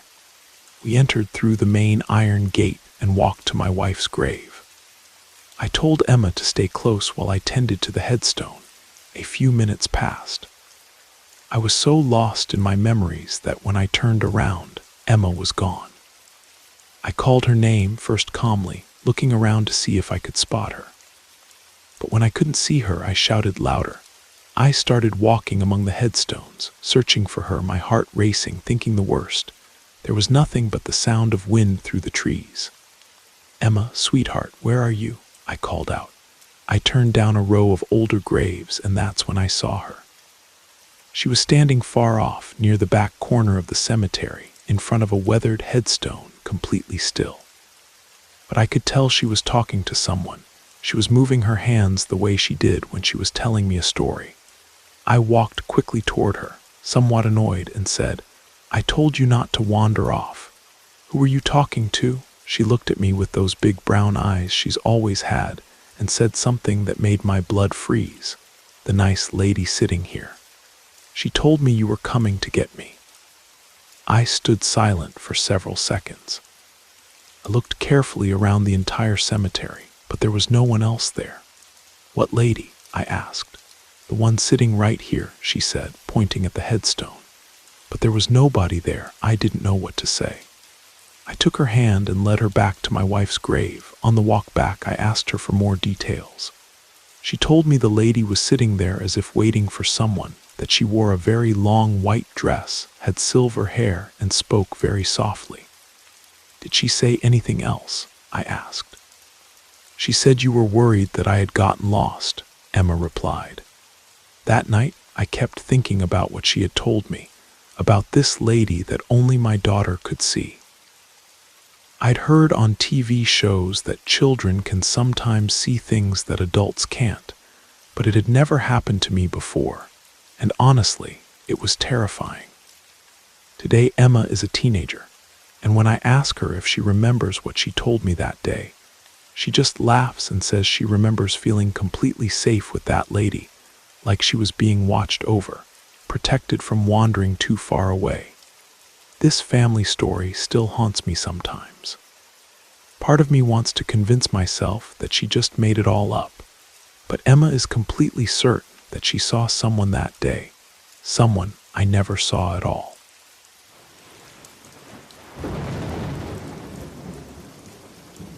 You made it to the end of the stories. That means it's the perfect time to subscribe so you don't miss future episodes. And if you haven't already, leave a like and drop a comment. I'd love to hear your thoughts. Have a great time relaxing, and good night.